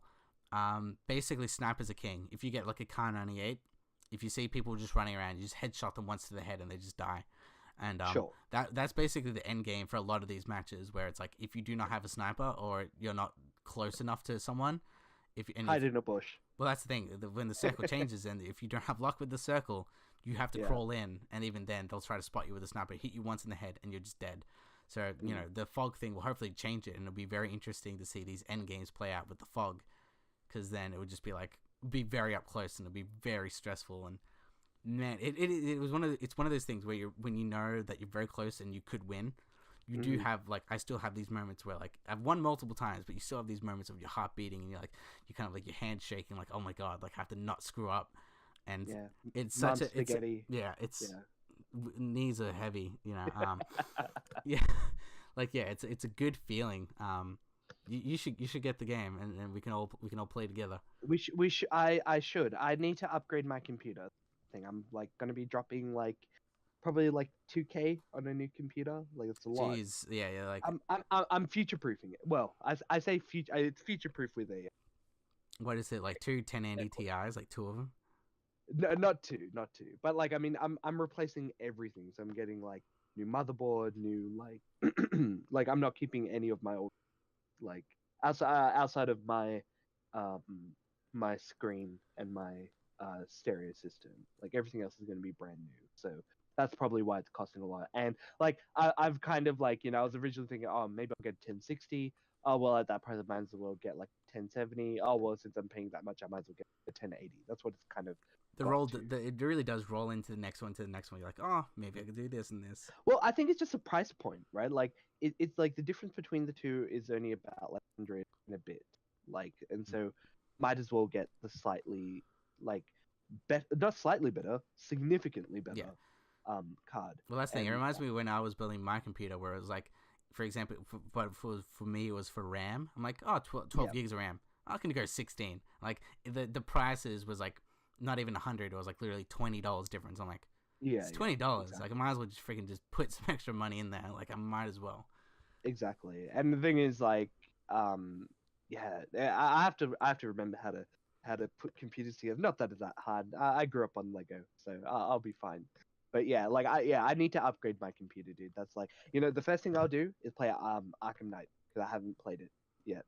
Just because it's just janky on every other computer. It's just the most unoptimized piece of crap. Why don't you just get a really, really cheap Xbox One or something and just freaking play it that way?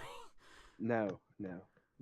PC Master Race. Yeah, I know, but not for that. not for that game. Not for that game. That game is still whatever it is now, I guess. I think they try to fix it, but it's still pretty bad. Well, that's what I'm saying. I don't think I'll have issues once I actually get a new computer. But and that's the thing. Because my rig's about probably 5 years old now. So it's barely, not barely, it's playing Overwatch on medium at 60 frames. You can play modern-ish games, but not at any good fidelity.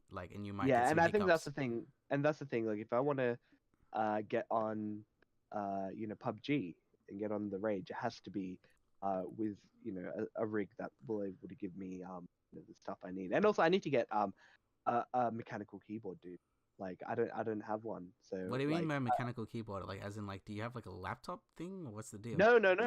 I just got I forget what it is. I actually really like this keyboard. I'm probably gonna get the because it's a Logitech. I think it's G 110.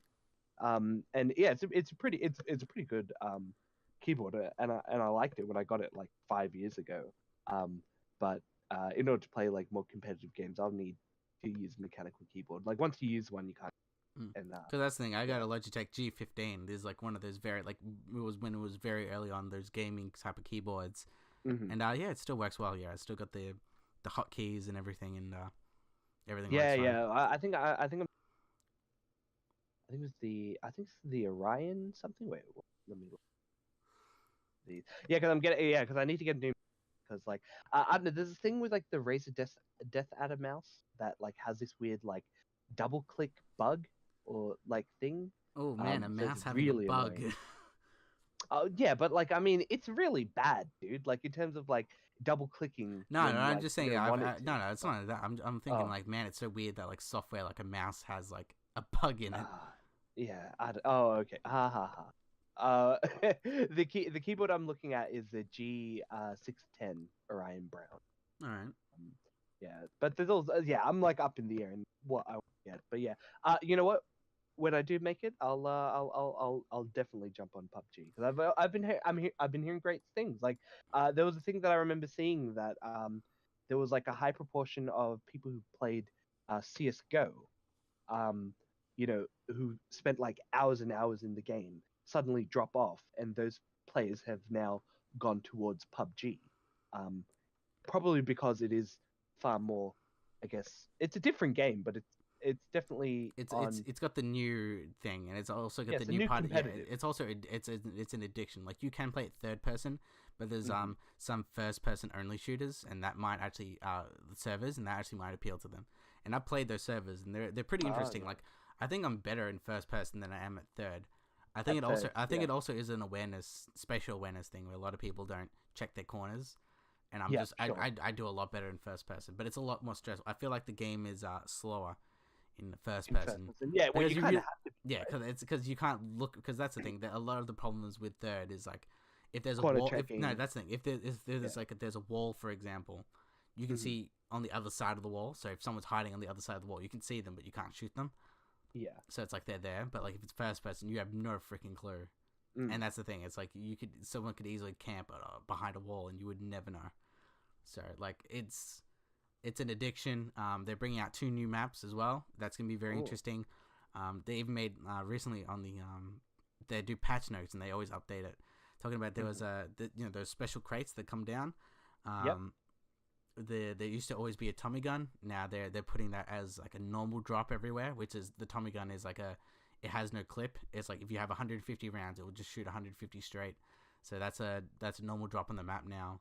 And a new sniper, Oh. which I honestly don't think they need any more snipers. I think they need maybe more automatics, but it's just me. At some point they'll release the whole game. I think Well, December. well, So hopefully, like you said, they'll the whole fog system will kind of balance up the whole kind of sniper situation. That might kind of put things more in favor yeah, towards people who because that's the use thing. assault weapons. Yeah, a lot of the games that we do win when it's my Hmm. team, it is because no one has a sniper, or we're close to an area where they can't use the sniper. Because that's the thing. It really is all luck. Hmm. Especially when it comes to the circle. If like around the end, Yeah. if you're in the circle and your enemy is out of the circle, they have to run to the circle. It basically, at that point, it's pretty much game over for them unless they have some really good tactic of just spamming grenades or doing some sort of distraction. Because that's the thing. If you're behind a tree and that's like the only tree left in the Hmm. circle, that's the only place they can get cover. So they have to run through. So Yeah, you know, sure. depending on, like, they can try to overwhelm you with numbers. That's the only way to do it. But if it's 1v1, it's game over at that point. Or like Yeah. 2v4, like, it's game over. So like, yeah, a lot of the around the end of the game, it is a sniper game. And once again, the sniper of course has to be powerful, but when it comes to the end game, people are very freaking good. They'll see you crawling on the grass far away, and you think no one can see you, and all of a sudden they hit you one hit in the head, you're just dead. Um, but that's part of the game, and you have that addiction to just keep on playing. You just keep on playing another game, another game. And Hey it's a man, yeah. just get good. Yeah, man. I've won multiple. Dude, I won on my first day. I got it. Oh really? Oh, that's On my good. first night. Yeah, it was a story of there was two. It was a squad game, but I was the only person left in my squad. So Ah, right. there was 2 squads fighting each other. So 2v2, and they were shooting each Hmm. other, and I was just Yeah. crawling kind of in the middle, and no one seeing me because they're all Yeah. distracted by shooting them. So I'm like, okay, Hmm. um, so like one team killed off the other team, and as soon as they did that, before they could just start healing each other, I just popped out of Right. the grass, fucking shot them both, and I won. Nice. And Good I'm like, work. yeah. Once again, you have to play the game. Sometimes half the battle is knowing to when to engage or When, not. yeah, Because when to pick your battles. like Yeah. sometimes, like, yeah, if you see people run by, like, or like people are shooting, you can't be selfish and try to get the kill in the game, because that would give away Hmm. your position. If you have a good position and people are fighting other people, there is no Hmm. need to fight other people until it is absolutely necessary. Like if those 2 people are fighting each other, you can maybe fire another shot, but they might give away your kill. You have to really do pick. And that's why I think I do really well when it's duos, because I usually play with one other person during duos, and they engage less. I think they're more like me. Well, so sometimes I play like team games or squad games with other people. They're just like, yep, we're gonna go in for the kill, and they just shoot before like I or anyone gets into position. Like, yeah, they're like southwest 240, and they just take a shot, and like, dude, just waiting for everyone to get the good shot. That's the problem with the game. It's you have to have good teammates. Well, yeah, I mean, I think that's the thing with competitive games and working with people. It takes time, and hopefully, the player base, it's growing. It's still growing, which is incredible to say. The game's just getting more and more popular, and yeah, it's a great thing. It's like it's basically like an indie darling in a sense, right? Like, it's an independent studio making a game that's just the community's just loved and grasped onto. Yeah, I think this is the pinnacle of the something like H1Z1 DayZ. This basically, I think, the one that's really taking off and pretty much got everything right in the feel of it. So that's basically what I've been doing in the week. So we're just gonna move on to just our question of the week. And since we're talking about Death Note, my question that I'm posing would be, what anime should be a live action TV show or a movie? And my actual answer for that would be it's an anime called Kabanari of the Iron Fortress. This is an anime that I really like, and I really got addicted to it because the art is beautiful, especially for a TV show. To have good production value is really good. So basically, this TV show is kind of set in kind of like a feudal Japan era, and there are zombies. But they're not just normal. They're not everyday normal zombies, but they're zombies where essentially you have to kill them. You have to shoot them in the heart. But most bullets don't work. You need like these steam bullets. So it's got this steampunk aesthetic of them trying to shoot these steam guns. And basically, it's mostly set on a train. So it's this train going town to town, trying to find sanctuary and trying to fight off zombies. And I think that would be a really cool TV show. Like, of course, you have Walking Dead. But that's set in a modern day, so imagine something along the lines of a zombie thing set in like a samurai type of world, and I think that would be a really cool concept. Like, this to me is like a really actually hard thing to select of like an anime, because they're like, anime is a hard thing because it's animated. You can do a lot of jumping around, a lot of do things that you can't really do in live action. But I think this would do really well. Like, for example, like a runner-up of an anime that I was going to pick would be Lupin the Third. That's a really known anime where it's basically just a heist type of thing. But I feel like at some point that might get too generic, like a heist TV show. But like a movie would work pretty well. Other than that, that was pretty much my idea of what would be good. And even like, once again, special mention would be K-On!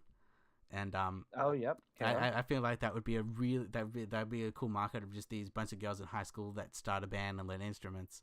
I think that would be really cool. But I think Glee kind of took that whole thing away. Yeah, I guess it.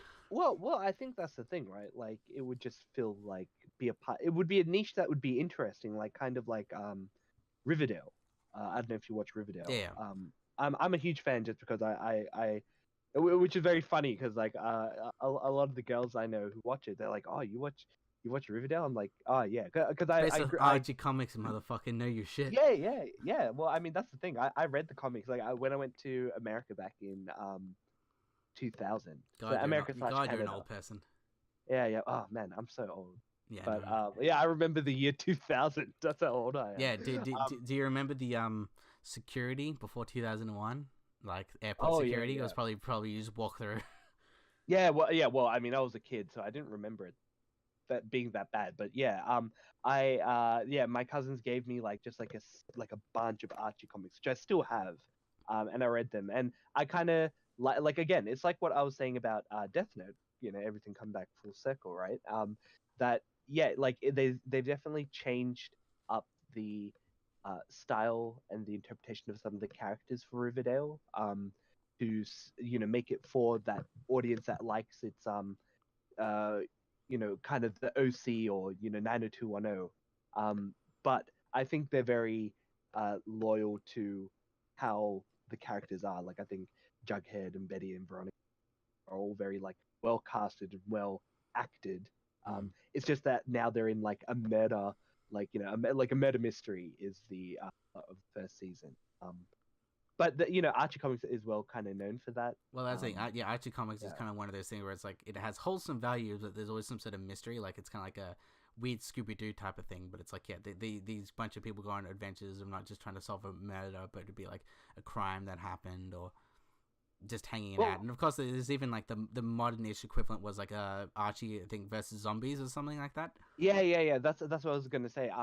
Afterlife with Archie is a set of comics which is basically the plot of it is Jughead, the one of the characters, finds Sabrina, the teenage witch, a very the TV series. But yeah, like she's from the Archie comic line. Same And with gets Josie it. and the Pussycats, and they're like Josie and yeah, the Pussycat, TV yeah. show people said they were gonna maybe introduce Sabrina and everything like that. Oh man, I'd love if they introduced Sabrina. I'd love that. Would that's what I want next. Like if Because it, like that will might be. obviously that blows it through the roof because it's just like okay, you grounded everything and now you're telling me magic is real. Like there needs to be some sort of weird spin-off type of thing where it's like something like an Elsewhere type of thing. Maybe. Well, I think they'll just make it so like that's like the mysterious thing about the Sabrina character is like she's like everywhere, or like all this stuff happen like weird. It could be like even a point of contention for a season, right? Like them having to deal with like Some sort of supernatural and, power. yeah, some supernatural thing. But yeah, so basically Jughead gets it's a hot dog. Jughead's dog gets run over by a car, which you later find out to be done by Reggie.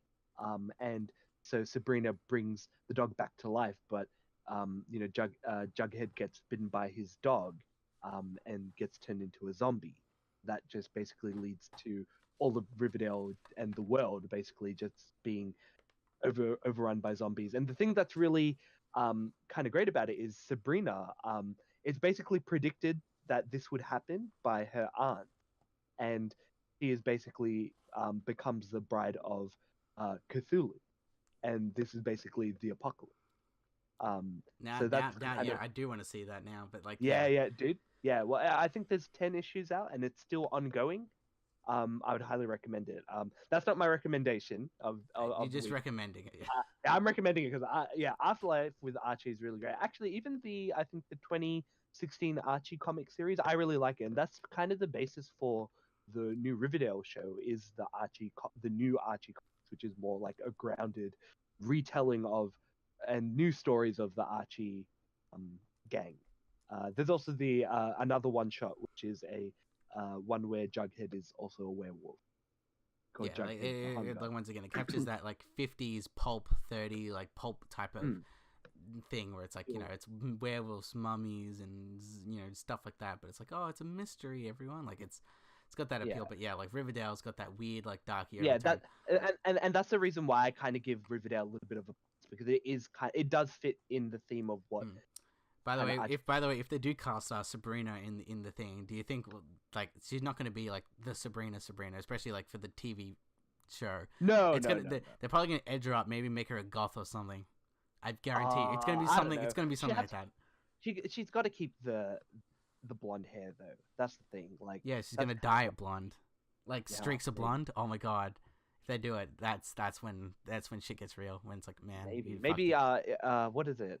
Is it in Veronica Mars? Like there's like how her character is kind of like a bit like edgy-ish, but she's like that's what I would maybe imagine it to be like. But oh yeah, so yeah, I guess the question of the week, right? I guess if we're gonna be going something that might appeal to the masses, like why not pick an anime that appeals to the masses? And I think Cowboy Bebop would be a great kind of series. Don't do that. Don't no? fucking do that ever. No. Hey, they did it to Death Note, and if we're trying to sell it, no, Death Note you can easily fucking do that, but like Cowboy Bebop's one of those things where it's like, well, don't touch that. Well, look, if they're going to be able to do like a TV series, not a movie, yeah, I think there would be some people who could pull off. I think the first person who kind of seems like a good Spike character would be everyone always says Keanu Reeves. Keanu, yeah, 100%. Like, why not? Like, and Keanu's coming back. Like, I actually haven't seen either of his I say new film the what's it called, Well, the you one with got the human John Wick. assassin. Yeah, John John Wick Wick, one, yeah, one and John Wick, two, but you also got yeah.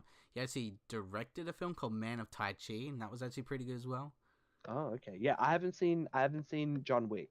So, but he is coming back, and I think if we're doing the Netflix algorithm, right, Mm-hmm. there's going to be a lot of crossover between people who like Keanu Reeves and people who like uh, Cowboy Bebop. But if we're going to go for the more edgier option, I'd probably want at least some interpretation of Neon Genesis Evangelion but that's because I'm a huge fan and I like giant robots. Although I'm not a big fan of Gundam. Yeah, that's I'd the thing. like, It's got that weird split where it's like there's two things where it's like the Gundam series where like that has a very big base where like there's a statue in freaking Japan, for example. But then you got the Neon Genesis, Bubblegum Crisis, even Gorilla and the Gun and all that type of thing where it's like they've got their own kind of thing where it's some are granted like I think because Gundam is more purely based on like you know more realistic type of approach yeah, of yeah, like what it would be like the military using it aside from like Neon Genesis, which is like more fantasized. But yeah, like so like I don't know, like Cowboy Bebop I can kind of see, but like that has to have some really good writing and it has to because that's the thing. The characters of Bebop is all these characters are really like old and they're all depressed and they all have a bad backstory aside from Ed, and that's hey, why that's what people love. yeah and People love relatable characters. Turns out having a little bit of bad shit happening in your life gives you character. yeah, but that's And the I, thing. and I Yeah, think that's the thing because it there's a lot of different like deconstructions of it, but it's basically like like when they meet new characters every single episode of Cowboy Bebop, it's one of those things where it's just the everyday life, and it's just them going through the motions where everyone's like, oh, this is the end of the world type of thing. Like it's laissez faire with them. Like they've experienced their life, and that's why Ed is that really good anchor point because Ed's the little kid that has experienced life, and that's why it's full of optimism. So once again, I can see it happening, but it would have because that's the thing. You can kind of see it as like a Firefly type of thing because it is a bunch of like bounty hunter type of people. They're always down in their luck. But yeah, like I can see it. It's just one of those things where it's like that's my favorite anime, so like I'm very like precious with that thing. yeah, no, that's fine. But again, like they touch Death Note. Yeah, They're touching man, this other person's like a serial toucher. yeah. Well, hey, what is it? They made Titan. They made like a live action, and that was crap as well. Yeah, So like, look, I'm not and once expecting again, I it to think be the good, but if anything movie has a good format's shot, bad. Movie format's bad. I think if any kind of anime has a shot, it's got to be Cowboy Bebop, just because it can. It's not too extreme in terms of what it's trying to present. It's kind of like I guess a 90s future, like a 90s futuristic, like like the Aliens films. And also, once again, like I mentioned with Death Note, it's not necessarily feels like a anime where it's like it doesn't have like it has some crazy moments, but it doesn't have like these anime centric like crazy things where the guy's perving on someone or whatever it is, like anime generic like things, like yeah, it tropes, is very yeah. like Cowboy Bebop is a very Western anime, like in both ways, as in like a cowboy Western, but also like it does have a Hollywood type of feel to it. And that's why apparently Cowboy Bebop's a really big thing in English speaking countries like the US, UK, and Australia, but apparently Japanese people don't really like Cowboy Bebop as much as English people do. English people, because once again, I think it's the yeah. approach of it, Well, I mean, I think it's like one of those animes that garnered a lot of popularity on Cartoon Network's Toonami. Like a lot of people got exposed to it that way and kind of loved it. Also, good soundtrack. Yeah, good. Yeah, amazing soundtrack. Yeah, like there's a lot of man. I think some of the best animes like have some really like offbeat, like not offbeat, but rather like very eccentric soundtrack. Samurai Champloo is another one that I like. Yeah, same director as Cowboy Bebop. Yeah, but it's got like a hip hop like soundtrack. And I like it. So yeah, I guess that would be my.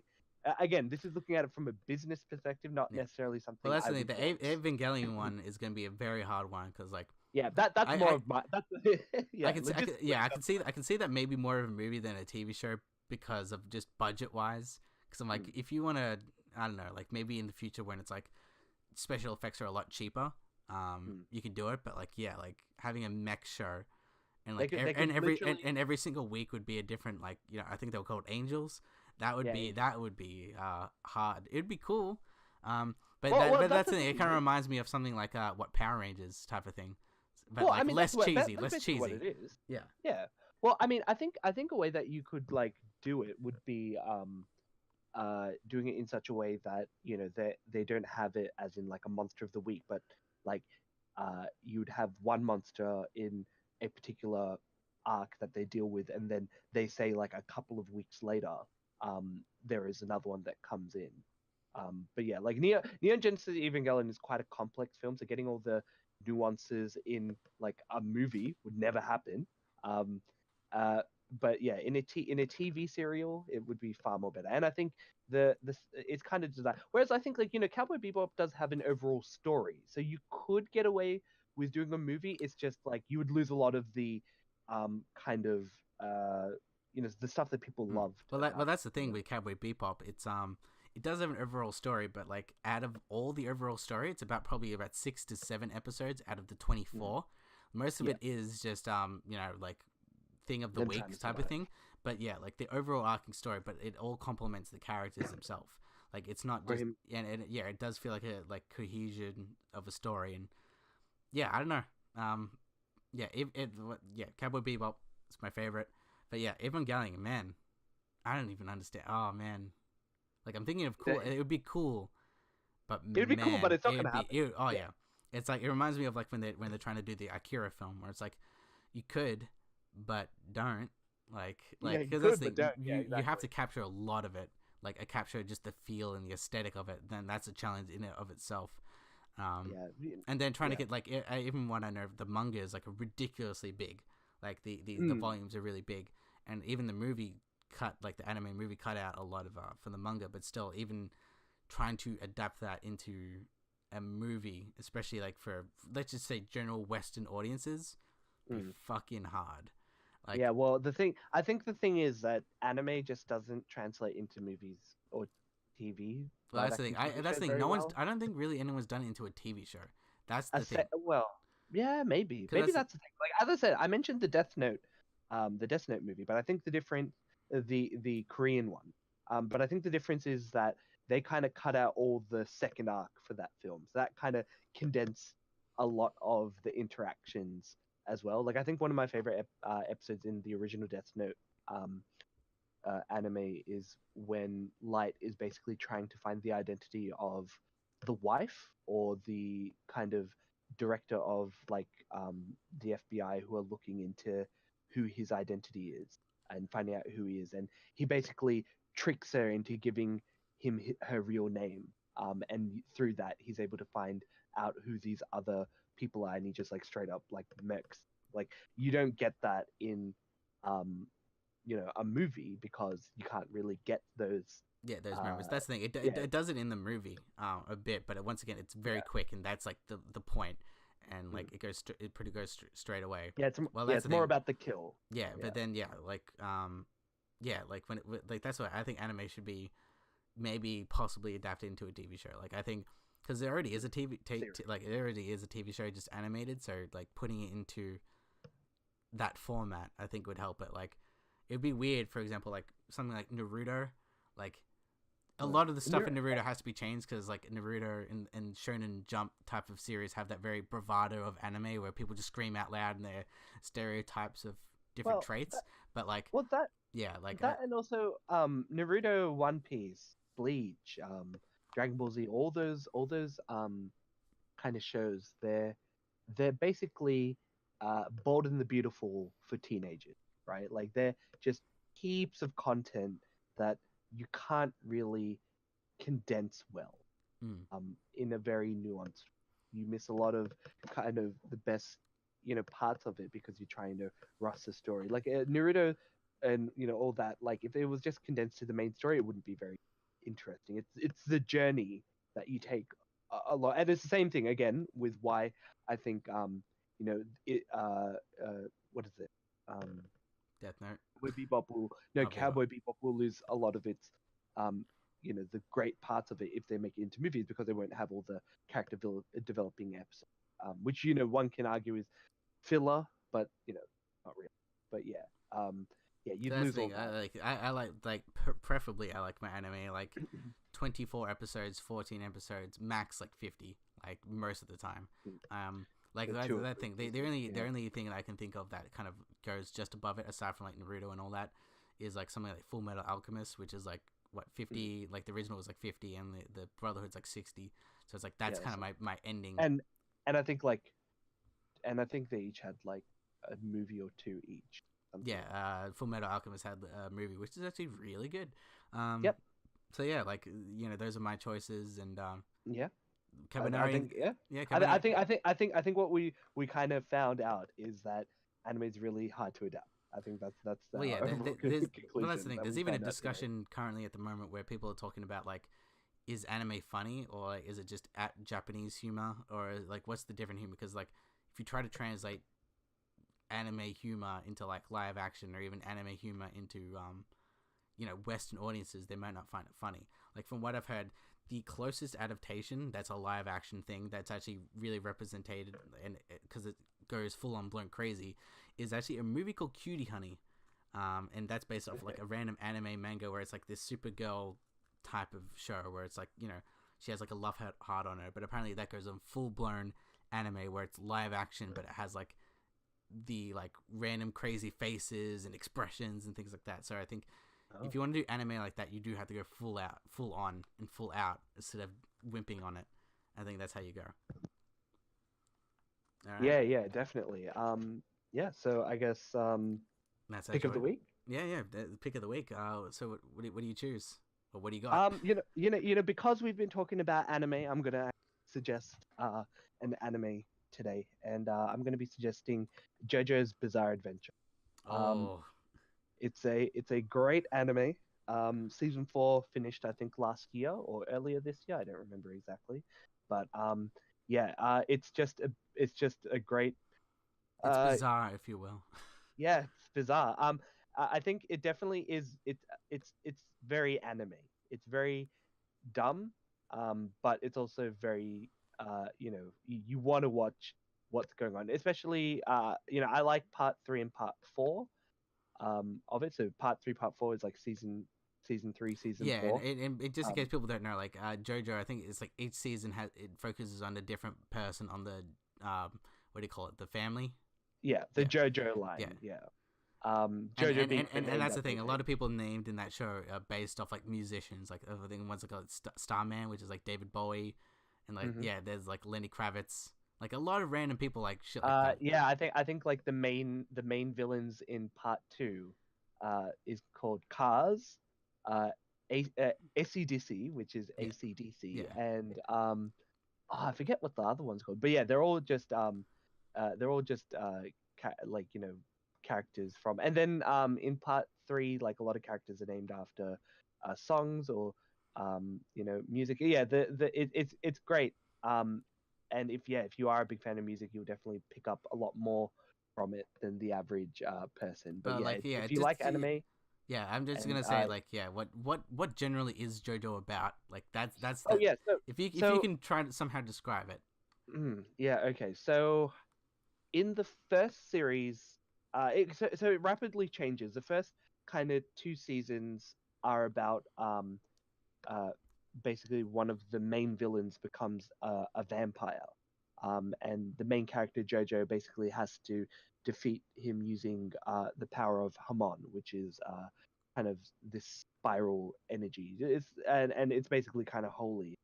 They're able to defeat the vampire that way, and it's kind of moved on into season 2 as well, where basically like an ancient I guess civilization kind of comes back to life, and the crew have to deal with it. Whereas in part 3 and part 4, I don't know, have you played any of the Persona games before?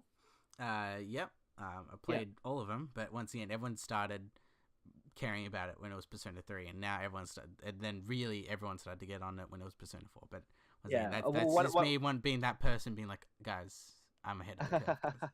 Well, one of my friends, because she's like a big fan of Persona and JoJo's, and she told me like, yeah, basically Persona is basically JoJo's Bizarre Adventure in a lot of ways, in that in part 3 and part 4, the characters basically find out that you can kind of make an entity that's able to fight from you based on your unique kind of soul powers, and it can be passed down through like your bloodline and stuff like that. But the main thing is like, for example, the main character, his ability is being able to punch things and kind of move really fast, and so his kind of entity kind of comes out of him and fights. Whereas there's another character who's is like a giant flaming bird man. It sounds ridiculous, and it is, but It ain't trust called me, JoJo's Bizarre Adventure for nothing. for no reason. Exactly. Definitely like it's very anime. So if you don't enjoy anime, it might not be your thing, but if you do like your anime and you haven't watched it, get on it. All right, that is JoJo's Bizarre Adventure. I am suggesting a movie that I watched recently because I watched it when I was a kid. It was one of the very first DVDs I ever owned, so that's why I pretty much watched it over and over and over again. And I thought it was a pretty funny film. And this was a movie called Rat Race. Rat Race. Cool. This movie came out like 2001.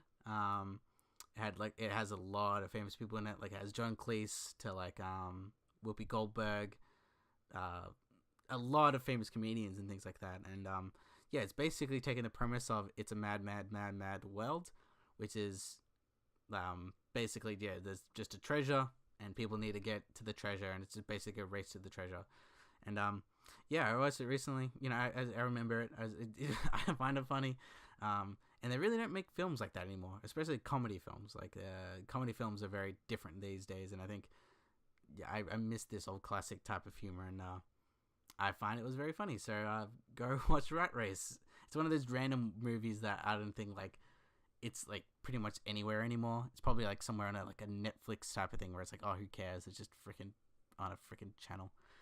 But you've watched it probably before. You said very very long time ago, but I did enjoy it. It's actually kind of funny that you mentioned Rat Race, because I'm pretty sure there is a season of JoJo's Bizarre Adventure which is essentially Rat Race. Oh God. But not in the anime. In the manga. In the manga, it hasn't been adapted yet. As far as and it's basically the plot of it is like they use their stands, which is these kind of psychic entities that they project.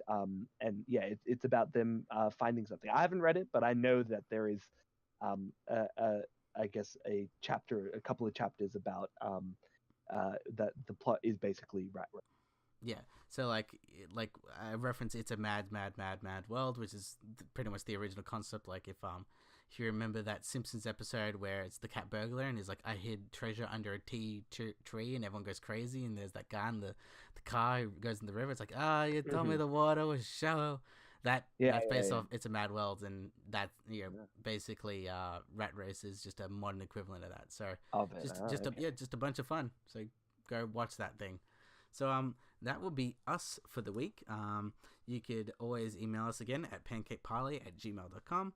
You could also find us on Stitcher Radio and also at the Pancake Parlay /Libsyn, or just Libsyn the Pancake Parlay. And you can also listen to us on Omni Radio, Omni Studios, and you can also check out my YouTube channel, which is Marketing Movies, and you'll also see the podcast there every single week. So that will be it for today, and we'll talk to you next week. All right, see ya. See ya.